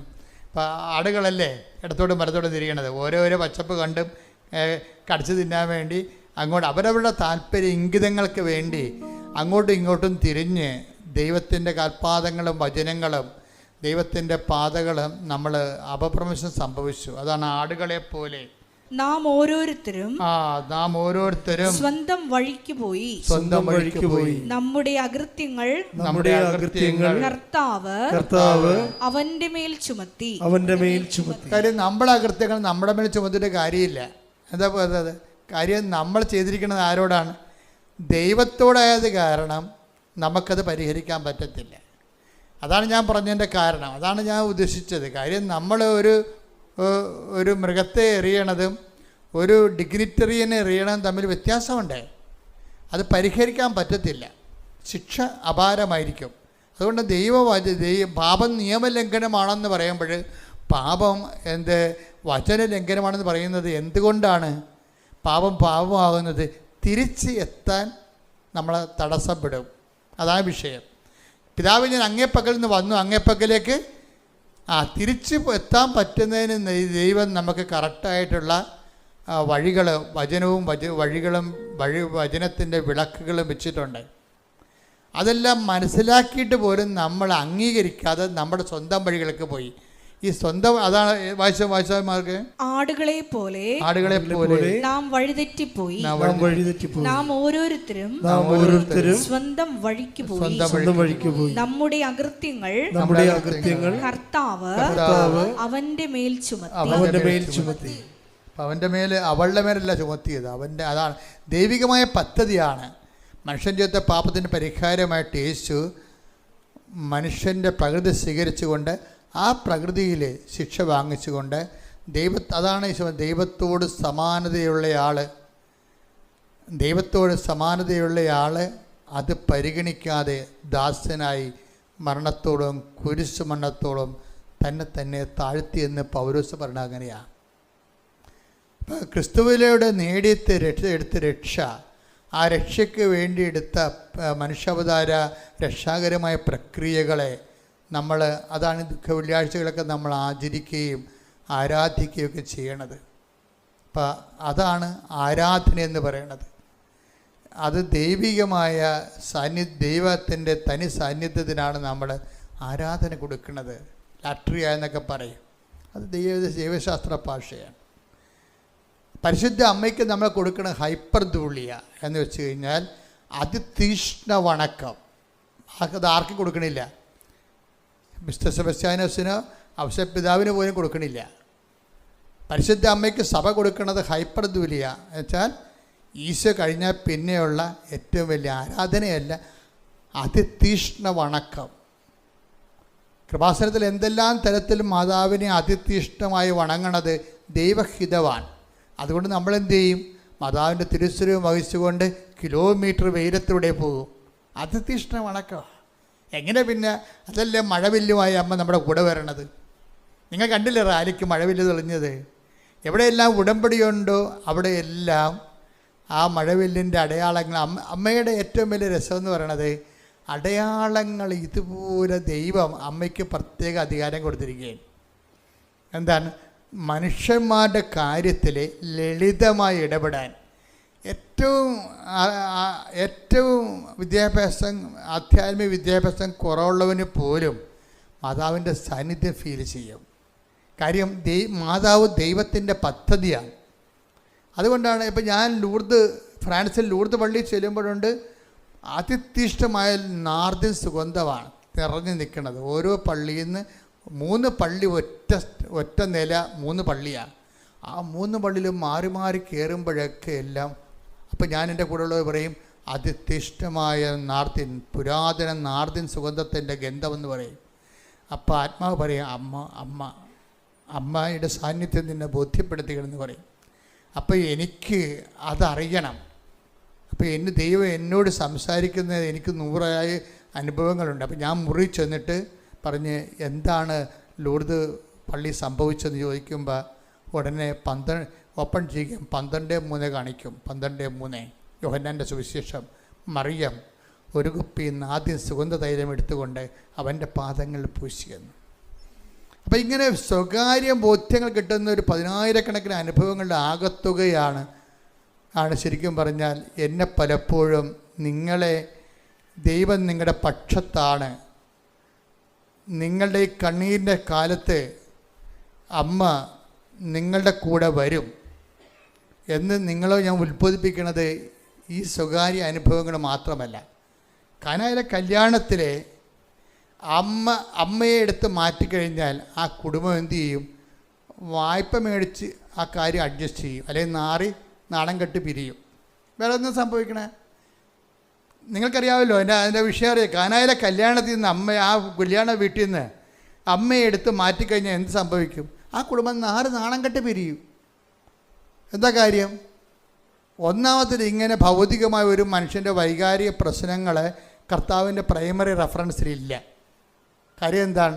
ഞാൻ വന്നിരിക്കുന്നത് വെള്ളം വീഞ്ഞാക്കാനല്ല, ഞാൻ വന്നിരിക്കുന്നത് അവർക്ക് ജീവനുണ്ടാകാനും അതാണ് വിഷയം. ആ കൃപയുടെ മധ്യസ്ഥനാണ് ഈശോ. മനുഷ്യാവതാര രഹസ്യത്തിലൂടെ മുഴുവൻ കൃപകളുടെ ഏക മധ്യസ്ഥനായിട്ട് ആര് വരുന്നു?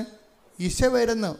അല്ലെങ്കിൽ ലോകസംഘടനകളൊക്കെ ഉണ്ടാക്കുന്ന അജണ്ടകളിലൂടെ നമ്മുടെ കാല് പിടിച്ച് വെച്ച് അവർ നമ്മളെ അടിമകളെപ്പോലെ ബാബിലോണിലോട്ട് ചങ്ങലയിട്ട് കൂട്ടിക്കൊണ്ടു പോകണ ഒരു കാലഘട്ടം ഉണ്ടായിട്ടുണ്ട്. ഒരു സംശയമില്ല കാര്യത്തിൽ. നമ്മൾ എന്ത് ചിന്തിക്കണം, എന്ത് വിശ്വസിക്കണമെന്നുള്ളത്, എന്ത് പ്രചരിപ്പിക്കണമെന്നുള്ളത് പറയുന്നതിന് ഒരു ബദൽ സംവിധാനങ്ങൾ, അന്തിക്രിസ്തുവിൻ്റെ സംവിധാനങ്ങൾ ലോകത്ത് പ്രവർത്തിക്കുന്നുണ്ട്. അത് ലോകത്തുണ്ടെന്ന് യോഹന്നാൻ ആദ്യമേ ഡിക്റ്റേറ്റ് ചെയ്തതാണ്. അത് ആർക്ക് വേണ്ടിയാണ് ലോകത്ത് ഡിക്റ്റേറ്റ് ചെയ്തത്? സഭയ്ക്ക് വേണ്ടിയാണ്. അത് ലോകത്തിലുണ്ടെന്ന്. ചില സമയത്ത് അത് പ്രബലപ്പെടും. കാര്യം നമ്മുടെ നാക്കിൽ കയറിയിരുന്നുകൊണ്ട് വേറെ ആൾക്കാർ സംസാരിക്കാൻ അനുവദിക്കരുത്. ശ്രദ്ധിക്കട്ടെ. ഹല്ലേലൂയ.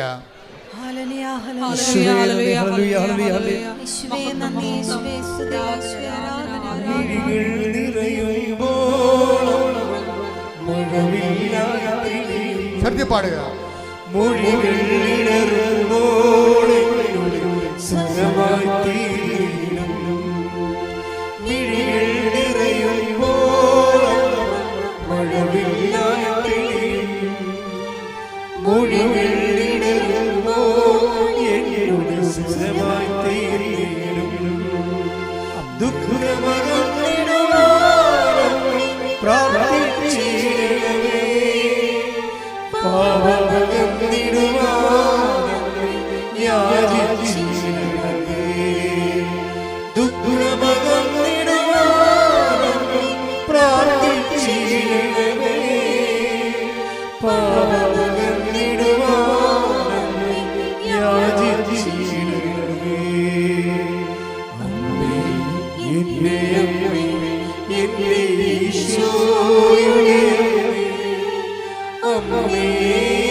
എന്താ പറയുക? നിത്യത എന്നുള്ള ദൈവികമായ ലക്ഷ്യങ്ങൾ, ഈശോയെക്കുറിച്ചുള്ള ലക്ഷ്യങ്ങളാണ്. ഈശോ എന്താ പറയണത്? അവൻ്റെ നാമത്തിൽ വിശ്വസിക്കുന്നവർക്കെല്ലാം കൃപയ്ക്ക് മേൽ കൃപ ലഭിച്ചിരിക്കുന്നു. അതുപോലെ തന്നെ യോഹന്നാൻ 1:12 എടുത്ത് ശ്രുതിക്കട്ടെ. ഹല്ലേലൂയ.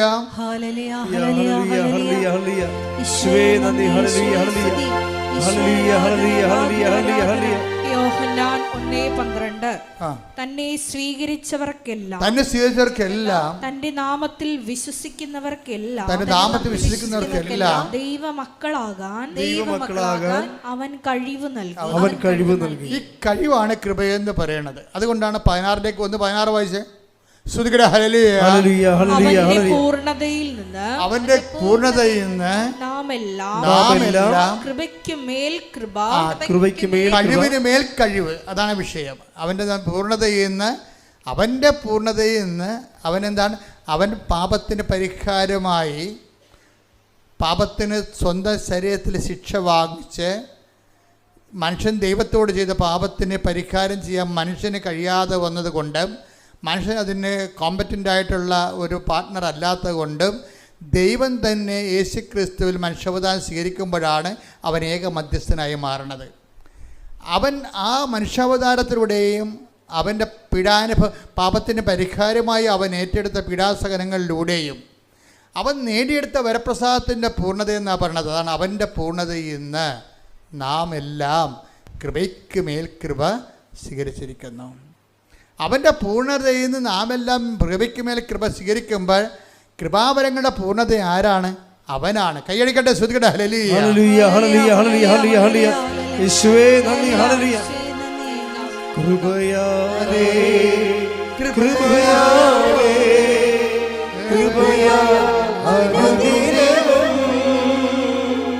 കൃപയാലേ കൃപയാലേ കൃപയാ അനുദിനവും. പരിശുദ്ധ പരമ ദിവ്യകാരുണ്യത്തിന് ആരാധനയും സ്തുതിയും പുകഴ്ചയും ഉണ്ടായിരിക്കട്ടെ. കൃപാവരങ്ങളുടെ പൂർണ്ണതയാണ്. അവൻ കൃപയുടെ ഒരു സമുദ്രമാണ്, അതിൻ്റെ കൃപയുടെ ഒരു തടാകമാണ്. ഈ കൃപയുടെ തടാകങ്ങളിൽ നിന്നാണ് പിന്നെ വലിയ നദികൾ വരണത്. അതിന് ഏറ്റവും വലിയ നദി ആരാണ്? പരിശുദ്ധ അമ്മയാണ്. കൃപയുടെ തടാകം ആരാണ്? പാപത്തിന് പരിഹാരം ചെയ്തതും പിതാവിൻ്റെ മനസ്സിനെ പ്രസാദിപ്പിക്കുമ്പോഴാണ് പ്രസാദം കൃപയുണ്ടാകണത്. പിതാവിൻ്റെ മനസ്സിനെ പ്രസാദിപ്പിക്കുക. 18:12 എടുത്ത് 12:18 മത്തായിയുടെ സുവിശേഷം. ശ്രുതിക്കട്ടെ. ഹല്ലേലൂയ ഹല്ലേലൂയ ഹല്ലേലൂയ ഹല്ലേലൂയ ഹല്ലേലൂയ. യേശുവേ നന്ദി. ഹല്ലേലൂയ ഹല്ലേലൂയ ഹല്ലേലൂയ. യേശുവേ ആരാധന ആരാധന ആരാധന. യേശുവേ നന്ദി മഹത്വം. മത്തായി 12:18. മത്തായി 12:18. ഇതാ ഞാൻ തിരഞ്ഞെടുത്ത എൻ്റെ ദാസൻ. അതാണ് വിഷയം. ദാസൻ, ദാസിയല്ല. ഇതാ ഞാൻ. ഈ വിഷയത്തിന് വേണ്ടി ദൈവപിതാവ് ഒരാളെ മാത്രമേ തിരഞ്ഞെടുത്തുള്ളൂ. അതാണ് ഏക രക്ഷകനെന്ന് പറയണത്. നമ്മൾ പല രക്ഷകന്മാരെ തിരഞ്ഞെടുത്തിട്ടില്ല. ഇതാ ഞാൻ തിരഞ്ഞെടുത്ത വായിച്ച് എൻ്റെ ദാസൻ, എൻ്റെ ദാസൻ, എൻ്റെ ആത്മാവ് പ്രസാദിച്ച. എൻ്റെ ആത്മാവ് പ്രസാദിച്ച. ആ പ്രസാദമാണ് കൃപയെന്ന് പറയണം. മനസ്സിലായില്ലേ?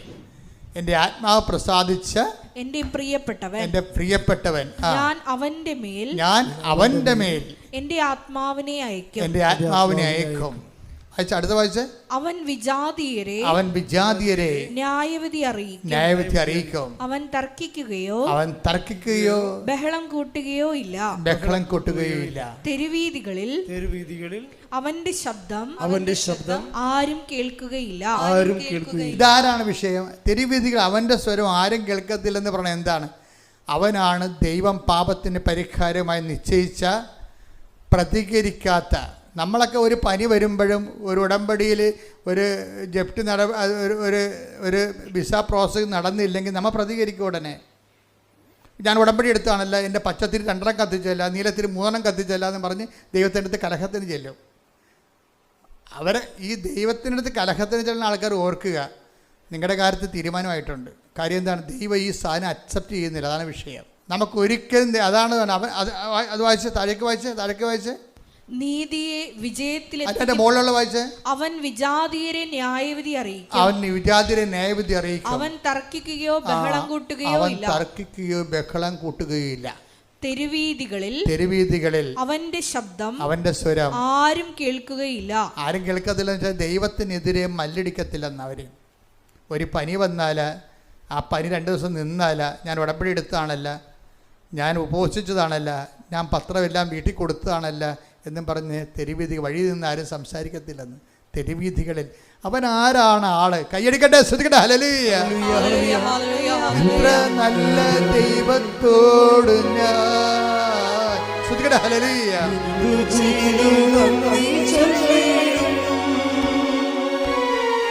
ഇത്ര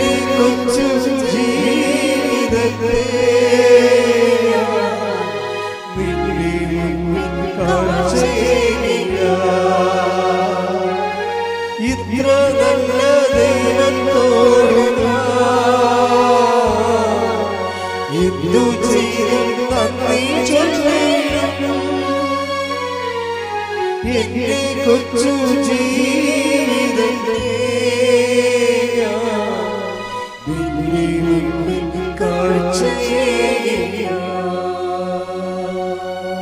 അതിൻ്റെ കൂടെ വായിക്കുന്ന ഐസയ 53:9 എന്താ പറയണത്? അവൻ ഒരു അതിക്രമവും ചെയ്തില്ല. കർത്താവിൻ്റെ ഏകരക്ഷകത്തിൻ്റെ രക്ഷകൻ്റെ യോഗ്യത എന്താണ്? കർത്താവ് തന്നെ ചോദിച്ചിട്ടുണ്ട്, നിങ്ങൾക്ക് ആർക്ക് എൻ്റെ മേൽ പാപം ആരോപിക്കാൻ കഴിയും? അതാണ് ഈ ഐസയ പറയണത്. എന്താണ് അവൻ പറഞ്ഞ്? അവൻ ഐസയ 53:9 അവൻ അവൻ ഒരു അതിക്രമവും ചെയ്തില്ല. അവന്റെ വായിൽ നിന്ന് വഞ്ചന പുറപ്പെട്ടില്ല. എന്നിട്ടും ദുഷ്ടരുടെയും ധനികരുടെയും ഇടയിൽ അവൻ സംസ്കരിക്കപ്പെട്ടു. അവന്റെ ക്ഷതങ്ങൾ കാരണമെന്ന് അവന് ക്ഷതമേൽക്കണമെന്നത് കർത്താവിന്റെ ഹിതമായിരുന്നു. അവിടുന്നാണ് അവനെ ക്ലേശങ്ങൾക്ക് വിട്ടുകൊടുത്തത്. അടുത്ത വായിച്ച് പാപപരിഹാര ബലിയായി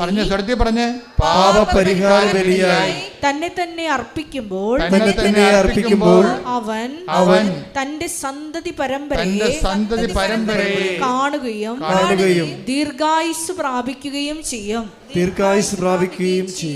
അവൻ പാപപരിഹാര ബലിയായി യേശു തന്നെ തന്നെ അർപ്പിക്കുമ്പോഴേ യേശു കണ്ട് ദീർഘായുസ് പ്രാപിച്ച ആരെയാണ്?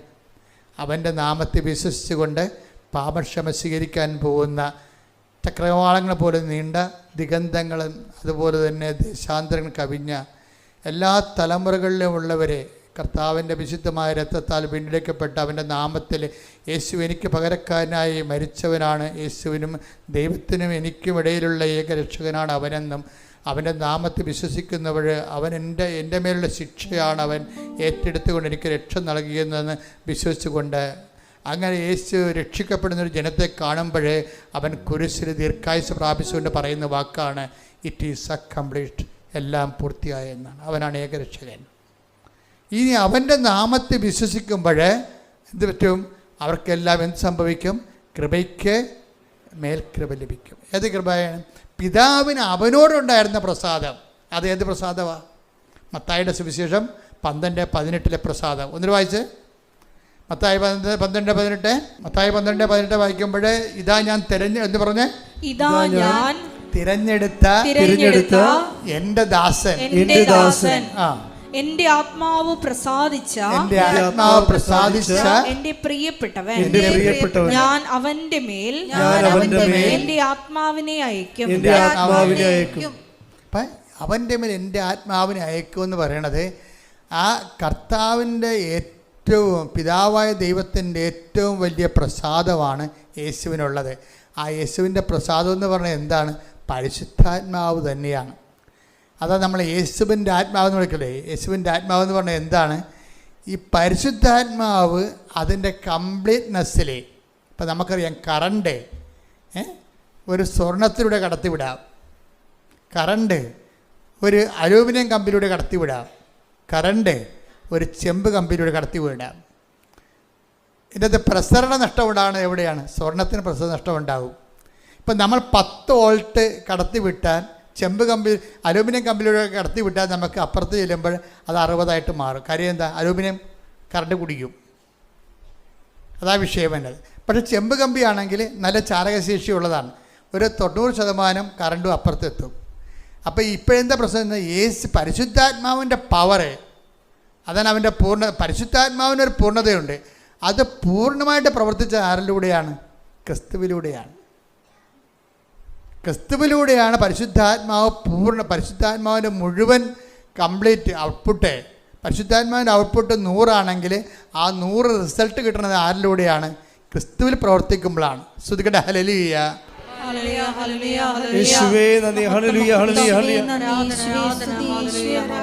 അതാണ് നമ്മൾ ക്രിസ്തുവിൻ്റെ ആത്മാവ് എന്ന് പറയുന്നത്. കർത്താവിൻ്റെ ആത്മാവെന്നൊക്കെ പറയത്തില്ലേ? ക്രിസ്തുവിൻ്റെ ആത്മാവെന്ന് പറയും. ക്രിസ്തുവിൽ പ്രവർത്തിച്ച് 100% റിസൾട്ട് ഉണ്ടാക്കിയ പരിശുദ്ധാത്മാവ്. ആ പരിശുദ്ധാത്മാവാണ് കൃപയുടെ സോഴ്സ് എന്ന് പറയണത്. കർത്താവിൻ്റെ യേശു കൃപയെന്ന് പറയുന്നത് എന്താണ്? യേശുവിൽ വസിച്ച് യേശുവിൻ്റെ പീഡാനുഭവത്തിൽ പ്രസാദിച്ച പിതാവ് അവനും നൽകിയ പ്രസാദം അതെന്താണ്? പരിശുദ്ധാത്മാവിൻ്റെ ഫുൾ സിംഗായി ആ പുത്രനിൽ വിളങ്ങി നിൽക്കുന്നു. അപ്പോൾ അവൻ്റെ നാമത്തിൽ വിശ്വസിക്കുന്നവർക്കെല്ലാം കൃപയ്ക്ക് മേൽ കൃപ ലഭിച്ചിരിക്കുന്നു. ഇനി അവൻ്റെ നാമത്തിൽ ആരെല്ലാം വിശ്വസിച്ച്? ആദ്യം വിശ്വസിച്ചത് ആരാണ്? അമ്മയാണ് വിശ്വസിച്ചത്. അവൻ്റെ നാമത്തിൽ ആദ്യം വിശ്വസിച്ചത് ആരാണ്? അമ്മയാണ് വിശ്വസിച്ചത്. എങ്ങനെ വിശ്വസിച്ചതാണ്? നീ ഗർഭം ധരിച്ച പുത്രനെ പ്രസവിക്കുമെന്ന് പറയുമ്പോൾ അമ്മ പറഞ്ഞു, ഇതാ കർത്താവിൻ്റെ ദാസി എന്ന് പറയണേ. ഇതാ മറ്റൊരു കർത്താവ് എന്നല്ല പറഞ്ഞത്, ഇതാ കർത്താവിൻ്റെ ദാസി, അങ്ങേ വചനം പോലെ എന്നിൽ നിറവേറട്ടെ. അതാണ് ഫസ്റ്റായിട്ട് ക്രിസ്തുവിൽ വിശ്വസിച്ചത് ആരാണ്? അമ്മ. അപ്പം ഫസ്റ്റായിട്ട് അമ്മ ക്രിസ്തുവിൽ വിശ്വസിക്കുമെന്ന് ദൈവത്തിന് അറിയാവുന്നത് കൊണ്ട് ക്രിസ്തു നേടിയെടുക്കാനിരുന്ന കൃപ ആദ്യമേ അമ്മയ്ക്ക് ഈശോ കൊടുക്കും അഡ്വാൻസായിട്ട്. അതാണ് hail Mary full of grace, കൃപ നിറഞ്ഞവളെ സ്വസ്തി. ആ കൃപ അതാണ് ക്രിസ്തു വഴി നേടിയെടുക്കാനിരുന്ന കൃപയുടെ ആദ്യ പങ്കാളിയാണ് അമ്മ. കൈയടിക്കട്ടെ, ശ്രുതിക്കട്ടെ. ഹല്ലേലൂയ. ഹല്ലേലൂയ, ഹല്ലേലൂയ, ഹല്ലേലൂയ, ഹല്ലേലൂയ. യേശുവേ നന്ദി. ഹല്ലേലൂയ, ഹല്ലേലൂയ, ഹല്ലേലൂയ.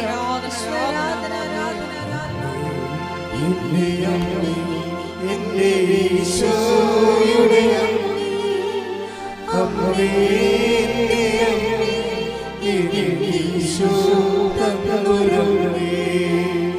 അമ്മേ, എൻ്റെ അമ്മേ, എൻ്റെ ഈശോയുടെ അമ്മേ, അമ്മേ, എൻ്റെ അമ്മേ, എൻ്റെ ഈശോ തന്നൊരമ്മേ. പരിശുദ്ധ പരമദിവ്യകാരുണ്യത്തിന് ആരാധനയും സ്തുതിയും പുകഴ്ചയും ഉണ്ടായിരിക്കട്ടെ. പരിശുദ്ധ പരമദിവ്യകാരുണ്യത്തിന് ആരാധനയും സ്തുതിയും പുകഴ്ചയും പരിശുദ്ധ പരമദിവ്യകാരുണ്യത്തിന് ആരാധനയും സ്തുതിയും പുകഴ്ചയും ഉണ്ടായിരിക്കട്ടെ. അപ്പോൾ അവൻ്റെ നാമത്തിൽ വിശ്വസിക്കുന്നവർക്കെല്ലാം കൃപയ്ക്ക് മേൽ കൃപ, കൃപയ്ക്ക് മേൽ കൃപ എന്ന് പറയുമ്പോൾ അമ്മയ്ക്ക് ലഭിച്ചത് എന്താണ്? പൂർണ്ണ കൃപയാണ് ലഭിച്ചത്. അതുകൊണ്ടാണ് നമ്മൾ പറയണത് യേശു കൃപയുടെ പൂർണ്ണതയാണ്. അതിൽ നിന്നുള്ള ആ തടാകത്തിൽ നിന്നുള്ള ഏറ്റവും വലിയ പെരിയാറ് പോലെ ഏറ്റവും വലിയ നദിയാണ്. ഭാരതത്തിലെ പല കേരളത്തിൽ പല നദികളുണ്ട്. ഭാരതപ്പുഴയുണ്ട്, പെരിയാറുണ്ട്, അതുപോലെയുള്ള വലിയ നദികളുണ്ട്, പമ്പാ നദിയുണ്ട്. അപ്പം അതുപോലെ തന്നെ കൃപയുടെ ഏറ്റവും വലിയ നദിയാണ് ക്രിസ്തു നേടിയെടുത്ത കൃപയുടെ ആ തടാകത്തിൽ നിന്ന് ഉത്ഭവിക്കുന്ന മനുഷ്യരാശിയിലേക്ക് ഒഴുകുന്ന ഏറ്റവും വലിയ കൃപയുടെ നദിയാണ് അമ്മ. അതുപോലെ തന്നെ വിശുദ്ധന്മാരിലുണ്ട് മാധ്യശക്തി. അത് കഴിഞ്ഞാൽ അങ്ങനെ ഓരോരോ ഇപ്പം തന്നെ എലീസ സിസ്റ്ററിനെ വിശുദ്ധ വാഴ്ത്തപ്പെട്ടവർ പ്രഖ്യാപിച്ചില്ലേ. അപ്പം ദൈവത്തിൽ നിന്ന് നേടിയെടുത്ത കൃപകൾ അതനുസരിച്ചുള്ള വചന സരണിയിലൂടെ കടന്നു പോകുമ്പോൾ അവർ രക്ഷാകര പദ്ധതിയോട് സഹകരിച്ചുകൊണ്ട് സുവിശേഷ കൈമാറ്റത്തിന് വേണ്ടി ജീവിതം, ഒരു സമൂഹത്തിൻ്റെ ഒരു കാലഘട്ടത്തെ ജീവിതം ക്രമീകരിക്കുമ്പോൾ അതിന് കൃപ ആവശ്യമാണ്. അപ്പം അതുപോലെ അത് ചെറുതും വലുതുമായ കൃപകളുടെ ഒഴുക്കുകളെല്ലാം ക്രിസ്തുവിൻ്റെ നെഞ്ചിൽ നിന്നാണ് ഒഴുകി വരണത്. നമുക്കത് ആദ്യമായിട്ട് കിട്ടുന്നത് കൂദാശകളിലൂടെയാണ്. പിന്നീട് നമുക്ക് ലഭിക്കുന്നത് ക്രിസ്തുവിൻ്റെ വചനം നിറവേറ്റുന്നതിലൂടെയാണ്. അടിസ്ഥാന കൃപയും ആർജിത കൃപയും ഉണ്ട്. ആർജിത കൃപ എന്ന് പറയുന്നതും ദൈവശക്തി തന്നെയാണ്. അതെങ്ങനെയാണ്? അവൻ പറയണത് പോലെ ചെയ്യണതാണ് ആർജിത കൃപ. ഉടമ്പടി നമ്മൾ എന്താ ചെയ്യണത്? മാതാവിൻ്റെ മധ്യസ്ഥതയിൽ ആര് ചെയ്യും? അവൻ പറയണത് പോലെ നമ്മൾ ചെയ്യും. എന്താ കാര്യം? അവൻ പറഞ്ഞത് ആദ്യത്തെ കാര്യം എന്താ? അനുദപിക്കുക, സുവിശേഷത്തെ വിശ്വസിക്കുക. അവൻ പറഞ്ഞ അവസാനത്തെ കാര്യം എന്താ? ലോകം മുഴുവനും പോവുക, എല്ലാ സൃഷ്ടികളോടും സുവിശേഷം. അപ്പോൾ വിശ്വസിച്ച സുവിശേഷം കൈമാറുന്നത്. ഇതാണ് ഉടമ്പടി ആസ്തി എന്ന് പറയണത്. ഇത് സഭയുടെ പുതിയ പഠനങ്ങൾ വന്നപ്പോൾ ഉടമ്പടി ശരിക്കും ജ്വലിച്ചെന്ന് പറയാം. എന്താ വെച്ചാൽ കറക്റ്റ് ജനങ്ങൾ എന്ത് വിശ്വസിക്കുന്നു, എന്ത് ജീവിക്കുന്നു എന്നതിനെക്കുറിച്ച് സഭ അതിൻ്റെ കൃത്യമായ കാഴ്ചപ്പാടുകൾ അവതരിപ്പിച്ചിരിക്കുകയാണ്. കാര്യം കൃപാസനത്തിൽ വന്ന് നിങ്ങൾക്കറിയാമല്ലോ, ഞങ്ങൾ എന്താ ചെയ്യണം?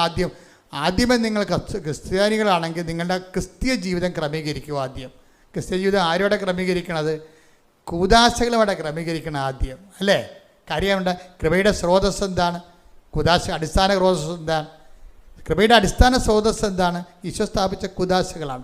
അത് സഭയിലാണ് ലഭ്യമാകുന്നത്. അതുകൊണ്ട് നിങ്ങൾ സഭയുമായിട്ട് നിങ്ങൾ അനുരഞ്ജനപ്പെടുത്തും. പിന്നെന്ത് ചെയ്യും? 2 ആഴ്ച ഒരിക്കൽ കുമ്പസാരിക്കണം. അത് വല്ലപ്പോഴും കുമ്പസാരിച്ചാൽ പോരാ. പിന്നെന്ത് ചെയ്യണം? സഭയുടെ പ്രവർത്തനങ്ങളോട് നിങ്ങൾ യോജിക്കണം. സഭയിൽ നിങ്ങൾ സുവിശേഷ വേല ചെയ്യണം. ഓരോരുത്തരുടെ സഭയിലും ഓരോ ഇടവകയിലും ജ്ഞാനസ്ഥാനം, അത് പ്രത്യേകം എഴുതിയിട്ടുണ്ട് ഉടമ്പടിയിൽ. നിങ്ങൾ ജ്ഞാനസ്ഥാനം സ്വീകരിച്ച സഭയോട് നിങ്ങൾക്ക് കൂറും വാത്സല്യം ഉണ്ടാകണം. അത് നിങ്ങളുടെ പ്രവർത്തനങ്ങളിലൂടെ അതിനെ വളർത്തണമെന്ന് എഴുതിയിട്ടുണ്ട്. എന്താ കാര്യം? അവൻ പറയണ പോലെ ചെയ്യുന്നതിൻ്റെ ഭാഗമാണത്. അപ്പം അതുകൊണ്ട് തന്നെ ഓരോ കാര്യവും നമ്മൾ ഉടമ്പടിയിൽ നമ്മൾ സഭയോട് ഐക്യപ്പെട്ട് സഭയുടെ പഠനങ്ങൾ കേട്ട് അതേസമയം തന്നെ നമ്മൾ സ്വന്തം നിലയിൽ ക്രിസ്തു നേടിയെടുത്ത, ഇപ്പോൾ ദൈവം മന്ന നൽകിയെങ്കിലും പെറുക്കിയെടുക്കണത് ആരാ? വട്ടിയും കൊട്ടയും കൊണ്ടുവന്ന് പെറുക്കിയെടുക്കേണ്ട ആൾക്കാർ. ഇപ്പം ദൈവം ആകാശത്ത് മന്ന ഭക്ഷിച്ചു. അത് പക്ഷേ അത് ദൈവം കൊണ്ടുവന്ന് ആരുടെയും വായിക്കൊണ്ടൊന്നും ഇട്ട് തന്നില്ല മന്ന.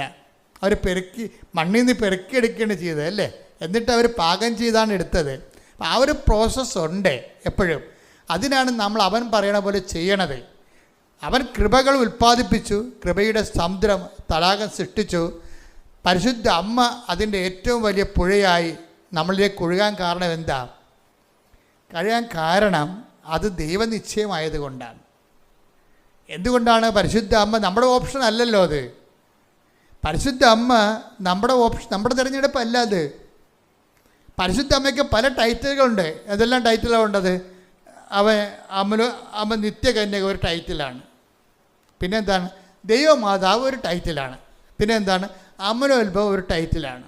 ഈ ടൈറ്റിലൊക്കെ ഓളോണേഴ്സാൻ കിട്ടിയതാണ്. അല്ല, അമലോത്ഭവം എന്ന് പറയണത് സിറിയൻ ചർച്ചിൻ്റെ പഠനങ്ങളാണ്. ആദ്യത്തെ വിശുദ്ധ എബ്രേം പിതാവാണ് 4-ാം നൂറ്റാണ്ടിൽ ആദ്യം അമ്മയുടെ പരിശുദ്ധിയെക്കുറിച്ച് ചിന്തിച്ചതും ധ്യാനിച്ചതും. അതിനുശേഷം സഭ 10-ാം നൂറ്റാണ്ടിലായപ്പോൾ ഇംഗ്ലണ്ടിലെ സഭയാണ് അമ്മ അമലോത്ഭവയാണെന്ന് പറഞ്ഞത്. സഭയല്ല, ഇംഗ്ലണ്ടിലെ സഭയാണ് പറഞ്ഞത്. ഇംഗ്ലണ്ടിലെ സഭ അമ്മ അമലോത്ഭവയാണെന്ന് പറഞ്ഞതിന് ശേഷമാണ് 11-ാം നൂറ്റാണ്ടിൽ ഫ്രാൻസ് പറഞ്ഞത് അമ്മ അമലോത്ഭവയാണെന്ന്. അതിനെക്കുറിച്ചുള്ള നൂറ്റാണ്ടുകളുടെ പഠനത്തിന് ശേഷമാണ് 1854 സഭ അമലോത്ഭവയാണെന്ന് റോം പറയണത്. വിഷയം അതിൻ്റെ പ്രോസസ്സ് അതാണ്. അതുപോലെ സഭയുടെ വിശ്വാസങ്ങൾക്കെല്ലാം പ്രോസസ്സാണ്. അതൊന്നും അവസാന വാക്കല്ല, അതെല്ലാം പ്രോസസ്സിലാണ്. ഓരോരോ കാലഘട്ടങ്ങളിൽ സഭ അതിൻ്റെ നിലപാടുകളും നയങ്ങളും ജനങ്ങളെ തെറ്റിദ്ധാരണ ഉണ്ടാകാതിരിക്കാൻ വേണ്ടി അതാത് കാലത്തെ പ്രബോധന അധികാരം. അതാണ് കത്തോലിക്ക സഭ എല്ലായിടത്തും കത്തോലിക്കമാണല്ല. കത്തോലിക്ക എന്ന് പറഞ്ഞാൽ എന്താണ്? ഇവിടെ വിശ്വസിക്കുന്നത് തന്നെയായിരിക്കും അന്റാർട്ടിക്കയിലും വിശ്വസിക്കുന്നത്. ഒറ്റ വിശ്വാസം. എന്താ കാര്യം?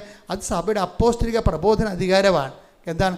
അങ്ങനെ ഒരു സഭ മാത്രമേ ദൈവം സൃഷ്ടിച്ചിട്ടുള്ളൂ. അതിന് തിരുസഭ എന്നാണ് പറയണത്. അതിനെ ഹോളി ചർച്ച് എന്ന് പറയണ കാര്യം ദൈവത്തിൻ്റെ അപ്പോസ്തലിക പാരമ്പര്യത്തിൽ. അങ്ങനെ പാരമ്പര്യം പറയാൻ ആരുമില്ലല്ലോ. അതാണ് വിഷയം. പിന്നെ ആകപ്പാടെ ഉള്ളത് ഓർത്തഡോക്സ് സഭയാണ് ഉള്ളത്. അതായത് ഓർത്തഡോക്സ് സഭ. അത് ആദിമ സഭകൾ ഇവരൊക്കെയാണ്. സിറിയൻ ആദിമ സഭകൾ, ആദിമ അപ്പോസ്തലിക് ട്രഡീഷനുള്ള സഭകൾ. ആ സഭകളിൽ തമ്മിൽ ഐക്യപ്പെടണം. അപ്പോൾ ഐക്യപ്പെടുന്നത് കൊണ്ട് തന്നെ പ്രബോധനത്തിൽ എല്ലാവർക്കും സ്വീകാര്യമായ പ്രബോധനം ഉൾപ്പെടുത്താൻ കത്തോലിക്ക സഭയ്ക്കാണ് ഏറ്റവും കൂടുതൽ ഉത്തരവാദിത്തമുള്ളത്. കാര്യം എന്താണ്? കത്തോലിക്ക സഭ പോലെ കൃത്യമായിട്ടും പത്രോസിൻ്റെ സിംഹാസനം തൊട്ട് ഇന്ന് ലയോ മാർപ്പാപ്പ വരെ ചരിത്രത്തിലൂടെ കൃത്യമായിട്ടും കൃപ കൈമാറി വന്നിട്ടുള്ള ചരിത്രരേഖകൾ ആർക്കും ഇല്ല. അപ്പം അതിൻ്റെ വെളിച്ചത്തിലാണ് സഭയാണ് ഇവിടെ വെളിച്ചമായി ഒരു നെടുന്തൂണായി ലൈറ്റ് ഹൗസ് എന്നുകൊണ്ട് എല്ലാ സഭകൾക്കും പ്രകാശം കൊടുക്കേണ്ടത്. അപ്പം അതുകൊണ്ട് തന്നെ അപ്പോസ്തലിക സഭയുടെ ഐക്യവും അതിന് ശേഷമുള്ള ഈ സഭയെന്ന് പറയുന്ന ക്രിസ്ത്യൻ ഗ്രൂപ്പുകളുണ്ടല്ലോ, ക്രിസ്ത്യൻ ഗ്രൂപ്പുകളാണത്. അത് ഓരോ കാലഘട്ടത്തിൽ ഓരോരുത്തർക്ക് തോന്നിയ വെളിച്ചത്തിൽ അവരുണ്ടാക്കിയിട്ടുള്ള കൂട്ടായ്മകളാണ്. അപ്പം അത് സഭ വേറെ, തിരുസഭ വേറെ, കൂട്ടായ്മകൾ വേറെ, ഗ്രൂപ്പുകൾ വേറെ. ഗ്രൂപ്പുകൾ പിന്നീട് വരേണ്ടതാണ്. അതുകൊണ്ട് നിങ്ങൾ വല്ല ഗ്രൂപ്പുകളും വല്ലതും പറയണമെന്ന് കേട്ടിട്ട് ഇപ്പോൾ ഗ്രൂപ്പുകൾക്കല്ല ഭയങ്കര ആഹ്ലാദമാണ്. മാതാവിൻ്റെ മധ്യസ്ഥ എടുത്ത് മാറ്റി പറഞ്ഞ് ഗ്രൂപ്പുകളെല്ലാം കിടന്നുണ്ട്. എന്ത് അതൊന്നും ഗ്രൂപ്പുകളാണത്, സഭകളല്ലത്. അപ്പോഴും നമ്മൾ ശ്രദ്ധിക്കേണ്ട വിഷയം എന്ന് വെച്ചാൽ എപ്പോഴും നമ്മൾ സത്യസഭയെ പരിചയപ്പെടാൻ കഴിഞ്ഞതും സത്യസഭയിൽ പങ്കെടുക്കാൻ കഴിഞ്ഞതും ആ കൂട്ടായ്മയിൽ നിലനിൽക്കാൻ കഴിയണത് ദൈവാനുഗ്രഹമാണ്. ശ്രദ്ധിക്കട്ടെ. ഹല്ലേലൂയ.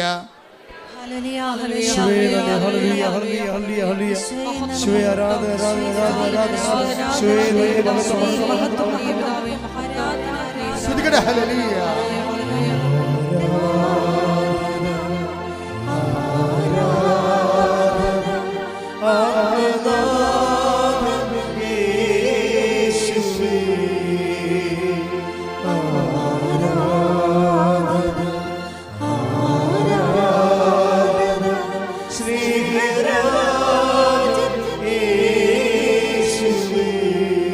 പരിശുദ്ധ പരമദിവ്യകാരുണ്യത്തിന്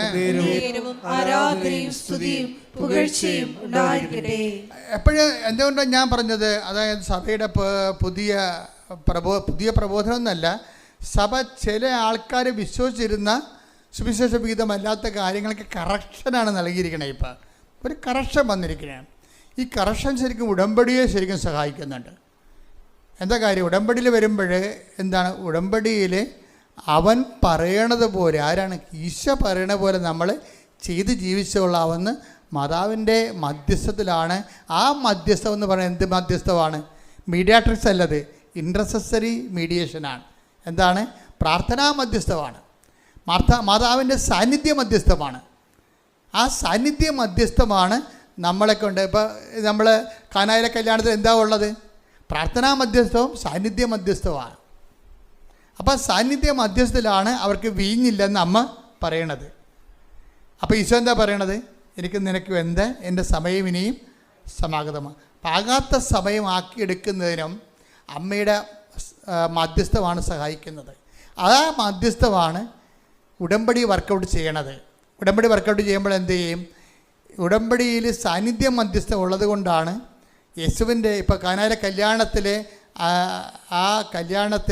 ആ കുടുംബം അനുഭവിക്കുന്ന ഒരു ഇല്ലായ്മ മൂലം ഉണ്ടാകുന്ന അപമാനത്തിനെ വിവേചിച്ച് മനസ്സിലാക്കിയിട്ട് അത് എത്തേണ്ട സ്ഥലത്ത് കൃത്യമായിട്ട് എത്തിക്കണമല്ല, എത്തിക്കാനും അത് നടപടി സ്വീകരിക്കാനും അമ്മയ്ക്ക് അർഹതയുണ്ട്, അധികാരമുണ്ട്. ആ അമ്മയുടെ അധികാരത്തെയാണ്, ക്രിസ്തുവിലുള്ള അമ്മയുടെ മാധ്യസ്ഥ സ്വാധീനത്തെയാണ് ഉടമ്പടി ഏറ്റു പറയണത്. എന്താ കാര്യം? അവൻ പറയണത് പോലെ ചെയ്യാൻ. അപ്പം നിങ്ങൾ ഒരു കാര്യം ജീവിതത്തിൽ പ്രതിസന്ധി വന്നിട്ട് മുന്നോട്ട് പോകാൻ പറ്റുന്നില്ലെങ്കിൽ സുവിശേഷ വിഹിതമായി ജീവിതം ക്രമീകരിച്ചാൽ മാതാവ് നിങ്ങൾക്ക് വേണ്ടി മധ്യസ്ഥം വഹിക്കുമെന്നാണ് ഉടമ്പടി പ്രഖ്യാപിക്കുന്നത്. കൈയടിച്ച് ശ്രദ്ധിക്കട്ടെ. ഹല്ലേലൂയ, ഹല്ലേലൂയ, ഹല്ലേലൂയ, ഹല്ലേലൂയ, ഹല്ലേലൂയ, ഹല്ലേലൂയ. മഹത്വം, മഹത്വം.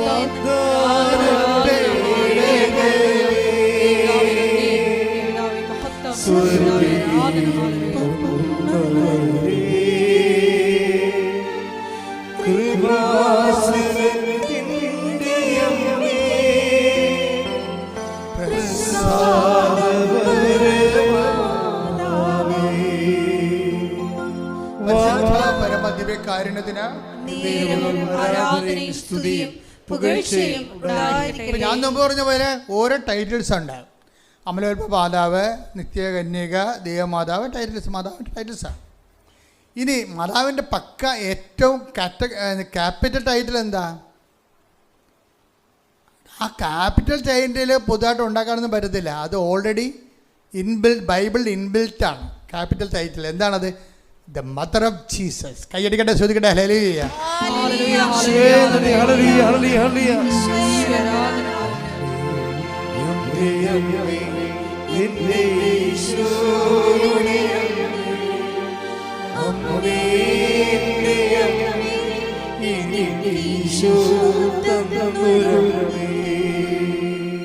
ആ ടൈറ്റിൽ നീട്ട് ആർക്കും തൊടാൻ പറ്റത്തില്ല. എന്താ കാര്യം? അത് ഇൻബിൽട്ടാണ്, ബൈബിളിൻ്റെ അസ്ഥിവാരത്തിൻ്റെ ഭാഗമാണ്. യേശുവിൻ്റെ അമ്മയും അവിടെ, മറിയം അവിടെ ഉണ്ടായിരുന്നെന്നല്ല പറയണത്, യേശുവിൻ്റെ അമ്മയും അവിടെ ഉണ്ടായിരുന്നു. അപ്പോൾ യേശുവിൻ്റെ അമ്മയെന്ന് പറയുമ്പോൾ നിങ്ങൾക്ക് എല്ലാം അണ്ടർസ്റ്റുഡാണ്. എന്നിട്ട് എന്താ ചെയ്തിരിക്കണ അവസാനം?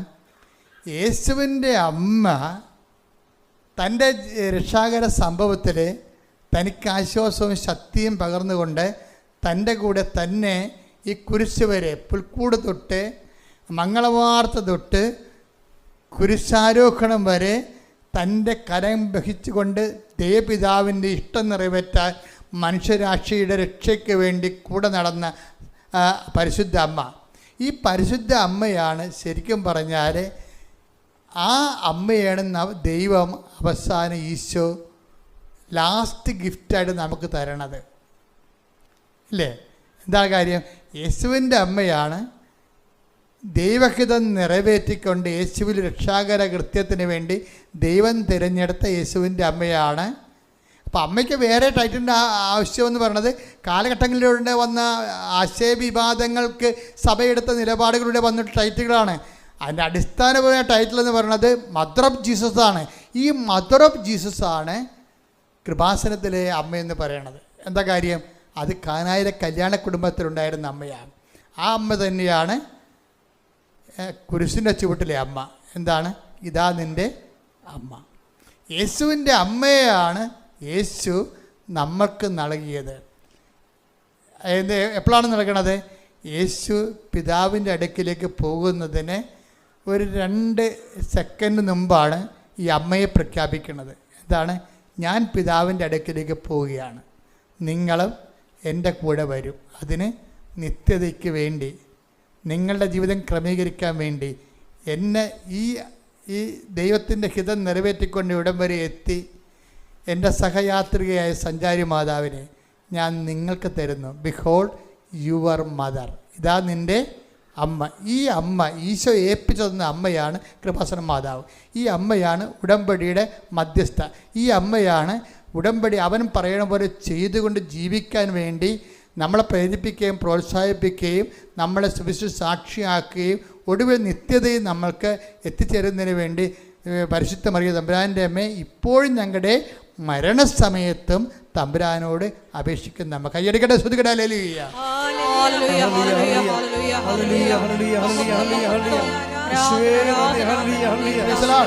അപ്പോൾ ഇതിൻ്റെ വിഷയം എന്ന് പറയുന്നത് ഈ ക്യാപിറ്റൽ ടൈറ്റിൽ മദർ ഓഫ് ജീസസിനെ ബിഹോൾഡ് യുവർ മദർ, ഇതാ നിൻ്റെ അമ്മയെന്നും പറഞ്ഞ് നമുക്ക് നൽകിയത് ആരാണ്? സഭയല്ല, പിന്നെ ആരാണ്? ഈശോയാണ്. അതാ വിഷയം. അതിൽ ഒരു മാറ്റം ഉണ്ടാകത്തില്ല. എന്താ വിഷയം? ഈശോയാണ് തൻ്റെ അമ്മയെ നമ്മൾക്ക് നൽകിയത്. ഈ അമ്മയുടെ മധ്യസ്ഥത്തിലാണ് നമ്മൾ ഉടമ്പടി ചെയ്ത് ദൈവഹിത പ്രകാരം ജീവിച്ചുകൊണ്ട് സുവിശേഷത്തിൻ്റെ സാക്ഷികളായി നിത്യത. അപ്പോൾ ഉടമ്പടി എന്ന് പറഞ്ഞാൽ എന്താണ്? ഇഹത്തിലും പരത്തിലും നിത്യത വരെ എത്തുന്നതാണ് ഉടമ്പടിയുടെ ലക്ഷ്യം. അല്ലാതെ ഒരു 3 മാസത്തെ ഉടമ്പടിയും കുറച്ച് അനുഗ്രഹങ്ങൾ മേടിച്ചെടുക്കാനുള്ള താൽക്കാലിക നടപടിക്രമം അല്ലത്. അപ്പം അതുകൊണ്ട് തന്നെയാണ് ദൈവം ഇതിനെ അംഗീകരിച്ചിട്ട് ഇത്രയും അടയാളം കാണിച്ചിട്ട് ഈ കാലഘട്ടത്തിൻ്റെ ആശ്വാസ കേന്ദ്രമായി കൃപാസന ശുശ്രൂഷ ദൈവം ഉയർത്തുന്നതിൻ്റെ പ്രധാനപ്പെട്ട കാര്യം അതാണ്. പ്രാർത്ഥിക്കുക. കർത്താവായ ദൈവമേ, ആന്തരിക അർത്ഥത്തിലെ ആധ്യാത്മികത ആവഹിക്കുന്നതിനും അനുവർത്തിക്കുന്നതിനും ക്രിസ്തുവിന്റെ ആധ്യാത്മികത ശുദ്ധ അമ്മയിലൂടെ അനുകരിക്കുന്നതിന് എന്നെ ശക്തമാക്കുന്നതിന് എനിക്കെല്ലാം ചെയ്യാൻ എന്നെ പ്രാപ്തമാക്കുന്നതിന് ഞാൻ നന്ദി പറയുന്ന നന്ദി, ആരാധന. ഹല്ലേലൂയ, ഹല്ലേലൂയ, ഹല്ലേലൂയ, ഹല്ലേലൂയ, ഹല്ലേലൂയ. യേശുവേ ആരാധന, ആരാധന, ആരാധന. യേശുവേ നന്ദി, മഹത്വം, മഹത്വം.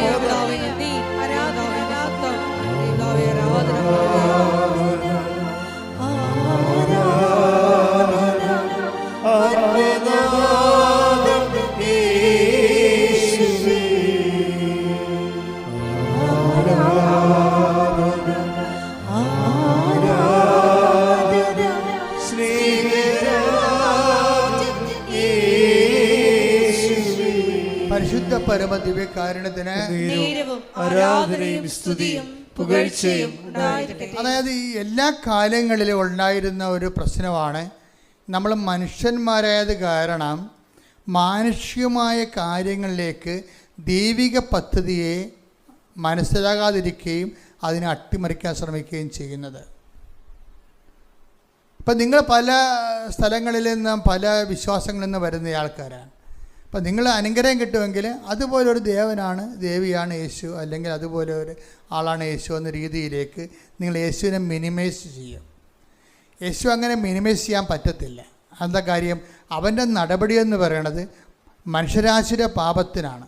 മനുഷ്യരാശിയാണ് ഈ ലോകത്തുള്ള മുഴുവൻ എക്കാലങ്ങളിലുള്ള മനുഷ്യരാശിയുടെ മുഴുവൻ പാപത്തിന് പരിഹാരമായി ദൈവത്താൽ നിയമിതനായവനാണ്.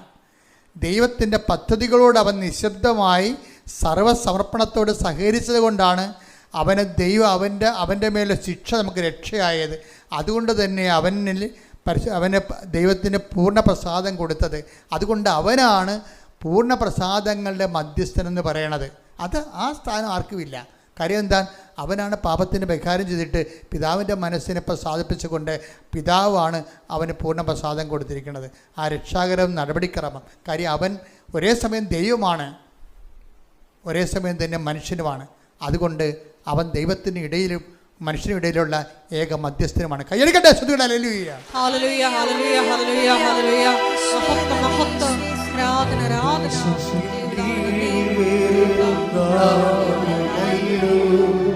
യേശുനാമമേ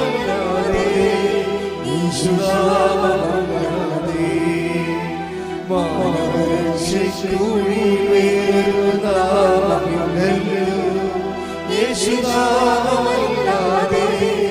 യേശുനാമമല്ലാതെ യേശുനാമമല്ലാതെ യേശുനാമമല്ലാതെ.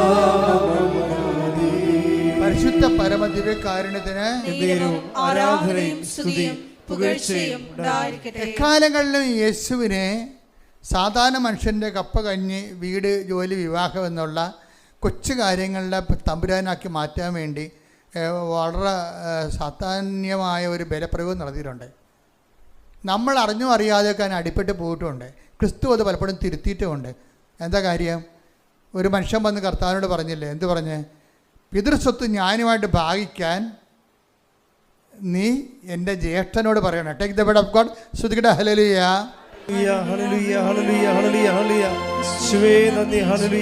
ലൂക്ക 12:13. ഇത് വളരെ ശ്രദ്ധിക്കേണ്ട ഒരു വചനമാണ്. ലൂക്ക 12:13. ജനക്കൂട്ടത്തിൽ നിന്ന് ഒരുവൻ അവനോട് പറഞ്ഞു ഗുരു പിതൃസ്വത്ത് ഞാനുമായി പങ്കുവെക്കാൻ എന്റെ സഹോദരനോട് കൽപ്പിക്കണമേ. അപ്പൊ ഈശോ എന്താ മറുപടി പറഞ്ഞത്? യേശു അവനോട് ചോദിച്ചു. അവിടെ യേശു ഇങ്ങനെയുള്ള കുടുംബ പ്രശ്നങ്ങൾക്ക് മധ്യസ്ഥനാകുന്നില്ല. അതല്ല യേശുവിന്റെ ദൗത്യം. അതാണ് വിശേഷം. എന്താ പറയണത്? ഹേ മനുഷ്യ പറഞ്ഞേ, ഹേ മനുഷ്യ എന്നെ നിങ്ങളുടെ ന്യായാധിപനോ സ്വത്ത് ഭാഗിക്കുന്നവനോ ആയി ആര് നിയമിച്ചു? ഇത് അതായത് നിത്യരക്ഷയെ അടിസ്ഥാനപ്പെടുത്തിക്കൊണ്ട് മനുഷ്യരാശിക്ക് നഷ്ടപ്പെട്ടു പോയ കൃപ തിരിച്ചെടുക്കുന്നതിനും അത് മനുഷ്യരാശിക്ക് നഷ്ടപ്പെട്ടു പോയ കൃപ അത് തിരികെ മനുഷ്യരാശിക്ക് ജീവൻ പകരുന്നതിനും നിത്യജീവനിലേക്ക് അവനെ കരകയറ്റുന്നതിനും ദൈവത്തിൻ്റെ പദ്ധതി പ്രകാരം മനുഷ്യാവതാരം ചെയ്ത് പാപത്തിൻ്റെ പരിഹാരം ചെയ്ത ക്രിസ്തു, ആ ക്രിസ്തുവിൻ്റെ ദൗത്യത്തിൽ നിന്ന് പിന്തിരിപ്പിക്കാനും കൊച്ചു കാര്യങ്ങളിലേക്ക് ക്രിസ്തുവിനെ ശ്രദ്ധ തിരിച്ച് കൊണ്ടുപോകാനും ഒരു ബലപ്രയോഗം എക്കാലങ്ങളിലും ഉണ്ടാകും. നമ്മളും നമ്മളും കുർബാന കൂടുന്നതിൻ്റെ ഉദ്ദേശം എന്താ? പലരും പരിശുദ്ധ കുർബാന കൂടുന്നതിൻ്റെ ഉദ്ദേശം, പരിശുദ്ധ കുർബാന കൂടുമ്പോൾ പറയും പിശാപുതുക്കളെന്ന് പറയും. പരിശുദ്ധ കുർബാന എന്തിനാണ്? എൻ്റെ നാമത്തിൽ വിശ്വസിക്കുന്ന, അതായത് പിതാക്കന്മാർ മരുഭവിച്ച് മന്ന ഭക്ഷിച്ചു, അതുപോലല്ല ഈ അപ്പം ഭക്ഷിക്കും നിത്യം ജീവിക്കും. ലോകത്തിൻ്റെ ജീവന് വേണ്ടി ഞാൻ നൽകുന്ന അപ്പം എൻ്റെ ശരീരം തന്നെയാണ്. അതായത് എൻ്റെ ശരീരം ഭക്ഷിക്കുന്ന എന്നിലും ഞാൻ അവനിലും വസിക്കുന്നു. സജീവനായ പിതാവാണ് എന്നെ അയച്ചത്, പിതാവ് മൂലം ഞാൻ ജീവിക്കുന്നു.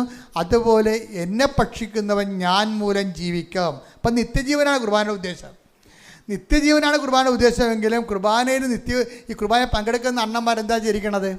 അവരുടെ ജോലി, വീട്, വിവാഹം, നൊവേനെ പറയുന്ന കാര്യമെല്ലാം കുർബാനയെ പറയും. ഇതുപോലൊരു അവറേഷൻസ് ഇത് ശരിക്കും പറഞ്ഞാൽ ക്രിസ്തുവിനെ അപമാനിക്കുന്നതിന് കൂടി തുല്യമാണ്.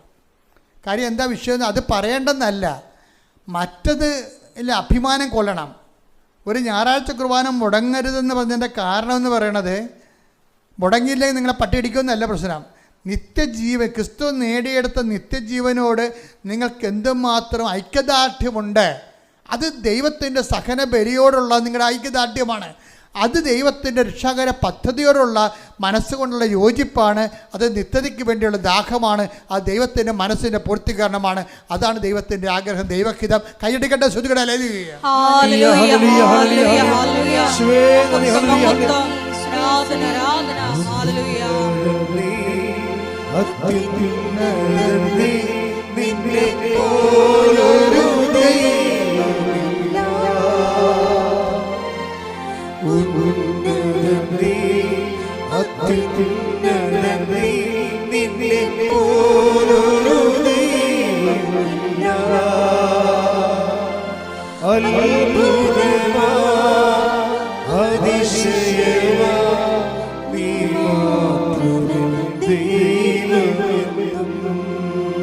ഇതിനകത്ത് വരുന്ന ഒരു ദുരന്തം എന്താ അറിയാമോ? ഞാൻ പലപ്പോഴും ശ്രദ്ധിച്ചിട്ടുണ്ട്. ഇപ്പം ഞങ്ങളുടെ അടുത്ത് വന്ന് ഞങ്ങളെ കറക്റ്റ് ചെയ്യും. അതായത് ഇപ്പം കൃപാസനത്തിലും വേളാങ്കണ്ണിലൊക്കെ പോണ ആൾക്കാർ ഇടവകപ്പള്ളിയിൽ പോകത്തില്ല, കുമ്പസാരമില്ല, കുടുംബ പ്രാർത്ഥനയില്ല, ഒന്നുമില്ല. കെട്ടിയെടുത്ത് വേളാങ്കണ്ണി പോകും. ഇങ്ങനെ ഒരു വർഗമുണ്ട് ഇവിടെ. ഈ വർഗത്തിനാണ് സഭ ഇപ്പം നിശ്ചിതമായി കറക്റ്റ് ചെയ്തിരിക്കുന്നത്. നിങ്ങൾ കറക്റ്റ് ചെയ്യുക, ആൾക്കാർ കറക്റ്റ് ചെയ്ത നിങ്ങളുടെ കാര്യം. പക്ഷേ സഭയുടെ ഉത്തരവാദിത്വം നിർവഹിച്ചു. എന്താ കാര്യം? അതായത് ക്രിസ്തു കേന്ദ്രീകൃതമായിരിക്കണം മനുഷ്യ ജീവിതം. അല്ലാതെ നിങ്ങൾ ഓരോ കാര്യം മക്കൾക്ക് വേണ്ടി ജോലി ചെയ്യാൻ വേണ്ടി വെള്ളാങ്കണ്ണി പോയി അല്ലെങ്കിൽ കൃപാസനത്തിൽ വന്ന് അങ്ങനെ ക്രിസ്തുവിന് ഇടവപ്പള്ളിയോട് ബന്ധമില്ല, ഇടവകയുടെ ആധ്യാത്മിക ജീവിതമായിട്ട് ബന്ധമില്ല, സുവിശേഷ സാക്ഷ്യമൊന്നുമില്ല, അനുഗ്രഹത്തിന് വേണ്ടി കറങ്ങി നടക്കുന്ന ആൾക്കാരില്ലേ, അവരെ സഭ ഇതിലൂടെ അവരുടെ ദിശാബോധം കറക്റ്റ് ചെയ്യുന്നുണ്ട്. ഇതിനകത്ത് ഞങ്ങൾക്ക് പ്രശ്നമൊന്നുമില്ല. ഞങ്ങളിവിടെ വന്നു കഴിഞ്ഞാൽ നിങ്ങളെ കൊണ്ട് എന്തുകൊണ്ടാണ് ജോസഫച്ചൻ പറഞ്ഞത് ഉടമ്പടി എടുത്താന്ന്? അച്ഛനെ കാണണമെന്ന് പറയുമ്പോൾ ഞാൻ ആദ്യത്തെ ചോദ്യം എന്താ? ഉടമ്പടി എടുത്താന്നേ ചോദിക്കത്തുള്ളൂ. ക്യാൻസറാണെങ്കിൽ എന്നൊക്കെ പറഞ്ഞാൽ നല്ല വിഷയം. അച്ഛനെ കാണണമെന്ന് പറഞ്ഞാൽ അപ്പത്ത് എന്ത് ചെയ്യും? ഉടമ്പടി എടുത്തോന്ന് ചോദിക്കും. എന്താ കാര്യം? ഉടമ്പടി എടുത്തു കഴിഞ്ഞാൽ എനിക്കറിയാം അവർ കത്തോലിക്കരും ക്രിസ്ത്യാനികളുമാണെങ്കിൽ അവരുടെ ജീവിതം ക്രിസ്തു കേന്ദ്രീകൃതമാക്കിയിട്ടുണ്ടെന്ന്. ക്രിസ്തു കേന്ദ്രീകൃതമാക്കാത്ത ഒരാൾ ചങ്ങാത്തം വെച്ചുകൊണ്ട് ആരെങ്കിലും വിളിച്ചു പറഞ്ഞുകൊണ്ടൊന്നും ഞാൻ കാണത്തില്ല. എന്താ കാര്യം? എൻ്റെ ലക്ഷ്യമെന്ന് പറഞ്ഞാൽ എന്താ? നിങ്ങളെ ക്രിസ്തുവുമായിട്ട് കൂട്ടിയിണക്കുക എന്നുള്ളതാണ്. അതിന് ഏറ്റവും ബെസ്റ്റ് ആളാരാണ്? അമ്മയെപ്പോലെ ആരുമില്ല, പരിശുദ്ധ അമ്മയെപ്പോലെ ആരുമില്ല. ക്രിസ്തുവിനെ ഒരു മനുഷ്യനുമായിട്ട് കൂട്ടിയിണക്കുക. ഞാനെപ്പോഴും ഓർക്കുകയെ ആ മനുഷ്യനോട് ഹേ മനുഷ്യ എന്ന് പറഞ്ഞില്ലേ, ഹേ മനുഷ്യ എന്ന് ഈശോ പറഞ്ഞില്ലേ, എന്നെ ആരാണ് നിങ്ങളുടെ സ്വത്ത് ബാധിക്കുന്നതാണ് നിശ്ചയിച്ചതെന്ന്. ആ ചോദ്യം അമ്മയാണ് ചോദിച്ചെങ്കിൽ ഈശോ അങ്ങനെ പറയുമോ? പറയത്തില്ല. അതാണ് അമ്മയുടെ സ്വാധീനം എന്ന് പറയണത്. നമ്മുടെ കുടുംബ പ്രശ്നത്തിന് അന്നും ഇന്നും അമ്മ തന്നെ ഉള്ളു. എന്താ കാര്യം? ഒരു മനുഷ്യൻ അവൻ്റെ പച്ചയായ കണ്ണീരിൻ്റെ കാലത്ത് അവൻ്റെ കൈ ഗ്രഹിക്കാൻ വേണ്ടി തന്നെയാണ് യേശുവിൻ്റെ ഏറ്റവും വലിയ കണ്ണീരിൻ്റെ കാലത്ത് ഇതാ നിൻ്റെ അമ്മയെന്നും പറഞ്ഞ് നമ്മളെ ഏൽപ്പിച്ചെങ്കിൽ കർത്താവിൻ്റെ മനസ്സ് നിറവേറുകയാണ് കൃപാസന ഉടമ്പടിയിലൂടെ. പ്രത്യേകിച്ച് സ്തുതിക്കട്ടെ. ഹല്ലേലൂയ, ഹല്ലേലൂയ, ഹല്ലേലൂയ, ഹല്ലേലൂയ, ഹല്ലേലൂയ, ഹല്ലേലൂയ, ഹല്ലേലൂയ, ഹല്ലേലൂയ. പരിശുദ്ധ പരമദിവ്യകാരുണ്യത്തിന് നീരവും ആരാധനയും സ്തുതിയും പുകഴ്ചയും ഉണ്ടായിരിക്കട്ടെ. എല്ലാവരും എഴുന്നേൽക്കുക. സ്തുതിക്കട്ടെ. ഹല്ലേലൂയ, ഹല്ലേലൂയ, ഹല്ലേലൂയ, ഹല്ലേലൂയ, ഹല്ലേലൂയ, ഹല്ലേലൂയ. യേശുവേ നന്ദി. ഹല്ലേലൂയ, ഹല്ലേലൂയ, ഹല്ലേലൂയ. യേശുവേ ആരാധന, ആരാധന, ആരാധന, ആരാധന. യേശുവേ നന്ദി. മഹത്വം, മഹത്വം, മഹത്വം, മഹത്വം, മഹത്വം. ഹല്ലേലൂയ, ഹല്ലേലൂയ, ഹല്ലേലൂയ, ഹല്ലേലൂയ, ഹല്ലേലൂയ, ഹല്ലേലൂയ. ആരാധന, ആരാധന. Hallelujah, hallelujah. ദൈവനാമേ നന്ദി, ദൈവനാമേ മഹത്വം. എൻ്റെ പ്രിയപ്പെട്ടവരെ, നമ്മൾ രോഗശാന്തി പ്രാർത്ഥനയിലേക്ക് പോവുകയാണ്. രോഗമുള്ളിടത്ത് കൈകൾ വെച്ചുകൊണ്ട് മക്കളെ മനസ്സിൽ ശക്തമായ രീതിയിൽ വിശ്വാസപ്രമാണം ചൊല്ലി വിശ്വാസം പ്രഖ്യാപിച്ചുകൊണ്ടിരിക്കണം. അച്ഛൻ പ്രാർത്ഥിക്കും, മനസ്സിലും വിശ്വാസപ്രമാണം ചെല്ലുകയോ മക്കൾ സ്തുതിക്കുകയോ ചെയ്യണം. സ്തുതിക്കട്ടെ. ഹല്ലേലൂയ, കർത്താവേ നിന്റെ ഉന്നതമായ കൈകൾ രോഗമുള്ളിടത്ത് കൈകൾ വെച്ചുകൊണ്ട് സ്തുതിച്ചുകൊണ്ടിരിക്കട്ടെ. ഓൺലൈനിലുള്ളവരും പ്രാർത്ഥിച്ചുകൊണ്ടിരിക്കട്ടെ. കർത്താവേ നിന്റെ ഉന്നതമായ നാമത്തിന് സ്വസ്ഥം ചെയ്ത് കർത്താവേ നിന്റെ വിശുദ്ധ പൗരോഹിത്യത്തെ മഹത്വപ്പെടുത്തണമേ. കർത്താവേ സഭയിലുള്ള സാന്നിധ്യം പ്രകടമാക്കണമേ. കർത്താവേ 39 വർഷം ഞാൻ അർപ്പിച്ച കൃപാന്റെ യോഗ്യതയാൽ കൃപാസന അൾത്താറെ ജീവനോടെ പ്രത്യക്ഷപ്പെട്ട പരിശുദ്ധ അമ്മയുടെ മാധ്യസ്ഥത്തിലെ കർത്താവ് അങ്ങയുടെ മക്കളെ ഞാൻ ആശീർവദിക്കുന്നു. കർത്താവിൻ്റെ കരുണ അടിപ്പണ പോലെ വൈദാഖാനം പോലെ കർത്താവിൻ്റെ തിരുമുറുവാർന്ന വരത്തിക്കരാം. കർത്താവ് അങ്ങയുടെ രോഗികളുടെ മേൽ വെക്കണമെന്ന് പ്രാർത്ഥിക്കുന്നത് ഉച്ചമുതൽ ഉള്ളംകാല് വരെ കർത്താവിൻ്റെ രക്തം പടരട്ടെ. ആന്തരിക രോഗങ്ങൾ, സിസ്റ്റ് രോഗങ്ങൾ, അർസസ് രോഗങ്ങൾ, അൾസർ രോഗങ്ങൾ, പിസിഒഡി രോഗങ്ങൾ, മുഴ രോഗങ്ങൾ, ക്യാൻസർ രോഗങ്ങൾ, സിസ്റ്റ് കർത്താവിൻ്റെ നാമത്തിൽ സൗഖ്യം പ്രാപിക്കട്ടെ. ഈശോ മക്കളില്ലാത്തവരെ, വിവാഹ ജീവിതത്തിൽ കർത്താവ് തടസ്സം നേരിടുന്നവരെ, തമ്മിൽ പിരിഞ്ഞിരിക്കുന്നവരെ, ഐക്യപ്പെടുന്നതിന് വേണ്ടി പ്രാർത്ഥിക്കുന്നതിന് വേണ്ടി ദൈവത്തിൻ്റെ തീരുമാനം ഉണ്ടാകാൻ ഇടയാക്കണം പ്രാർത്ഥിക്കുന്നു. ജോലിയില്ലാത്തവർ, വീടില്ലാത്തവർ, വീട്ടിലേക്ക് വഴിയില്ലാത്തവർ, സാമ്പത്തികമായ കടങ്ങളുള്ളവർ, ക്യാപ്റ്റനോട് വിദേശ ജോലിക്ക് വേണ്ടി ശ്രമിക്കുന്നവർ, നാട്ടിലെ ജോലിക്ക് വേണ്ടി ശ്രമിക്കുന്നവർ, കർഷകർ, മത്സ്യത്തൊഴിലാളികൾ, അവരുടെ തൊഴിൽ മേഖല അനുഭവിക്കുന്ന പ്രയാസങ്ങൾ, ഓരോരോ വിഷയങ്ങൾക്ക് അസമാധാനം അനുഭവിക്കുന്ന കുടുംബങ്ങളിൽ സ്തുതിക്കട്ടെ. ഹല്ലേലൂയ. കർത്താവിന്റെ ഉന്നതമായ നാമത്തിൽ അഡ്മിഷന് വേണ്ടി ശ്രമിക്കുന്നവരെ, അഡ്മിഷൻ കിട്ടാൻ വേണ്ടി ശ്രമിക്കുന്നവരെ, ആശുപത്രി കിടക്കുന്നവരെ, ഓപ്പറേഷൻ നേരിടുന്നവരെ, ഫലിപ്പിക്കാൻ ഉദ്ദേശിക്കുന്നവരെ, വാങ്ങാൻ ഉദ്ദേശിക്കുന്നവരെ, എൻ്റെ കർത്താവിന്റെ ഉന്നതമായ നാമത്തിൽ സഭയുടെ അധികാരത്തിൽ കുരിശിന്റെ അടയാളത്തിൽ ദൈവത്തിന്റെ ശക്തിയാൽ എൻ്റെ മക്കളെ നിങ്ങൾ അനുഭവിക്കുന്ന ഓരോ ദുരിതങ്ങള്, ഓരോ ദോഷങ്ങള്, ഓരോ തടസ്സങ്ങള് യേശുവിന്റെ നാമത്തില് മാർഗ തടസ്സങ്ങള്, ജീവിത ദുരിതങ്ങള് യേശുവിന്റെ നാമത്തിൽ മാറിപ്പോകട്ടെ. ശ്രുതിക്കട്ടെ. ഹല്ലേലൂയ, ഹല്ലേലൂയ, ഹല്ലേലൂയ, ഹല്ലേലൂയ. യേശുവേ ഹല്ലേലൂയ, ഹല്ലേലൂയ. ആരാധന. ഹല്ലേലൂയ.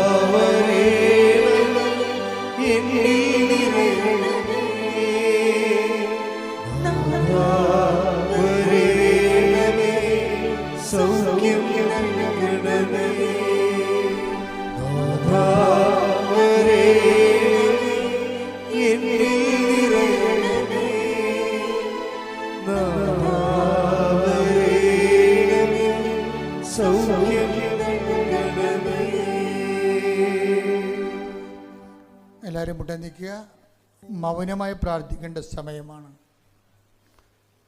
നിങ്ങൾ വ്യക്തിപരമായ ആവശ്യങ്ങൾക്ക് വേണ്ടി ഓൺലൈനിലുള്ളവരും ഇവിടെയുള്ളവരും തീക്ഷ്ണമായി മൗനമായി പ്രാർത്ഥിക്കേണ്ട സമയമാണ്.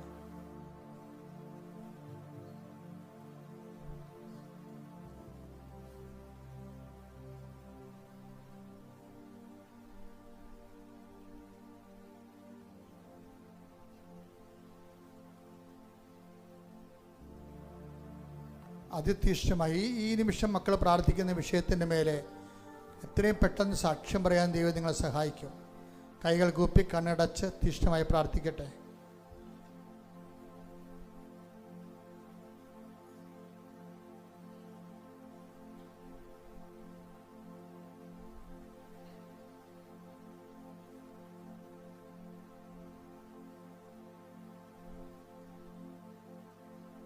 ശ്രുതികട ഹല്ലേലൂയ.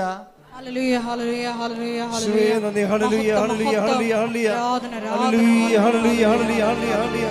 യേശുവേ നന്ദി. ഹല്ലേലൂയ ഹല്ലേലൂയ ഹല്ലേലൂയ ഹല്ലേലൂയ ഹല്ലേലൂയ ഹല്ലേലൂയ ഹല്ലേലൂയ ഹല്ലേലൂയ. യേശുവേ ആരാധന ആരാധന. ശിരസ്സ് നമിച്ച് ദിവ്യകാരുണ്യനാഥന്റെ ഹല്ലേലൂയ ഹല്ലേലൂയ ഹല്ലേലൂയ ഹല്ലേലൂയ ഹല്ലേലൂയ ഹല്ലേലൂയ. യേശുവേ നന്ദി നന്ദി നന്ദി നന്ദി. യേശുവേ ആരാധന ആരാധന ആരാധന.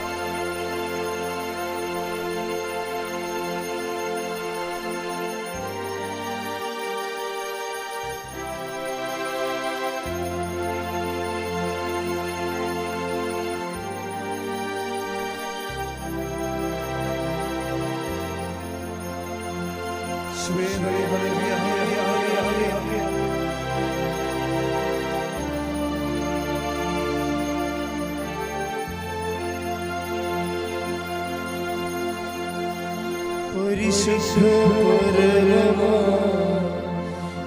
ദിവ്യകാരുണ്യമേ, എന്നുമെന്നും അങ്ങേക്ക് ആരാധന. പരിശുദ്ധ പരമമാ ദിവ്യകാരുണ്യമേ, എന്നുമെന്നും അങ്ങേക്ക് ആരാധന. പരിശുദ്ധ പരമമാ ദിവ്യകാരുണ്യമേ, എന്നുമെന്നും അങ്ങേക്ക് ആരാധന.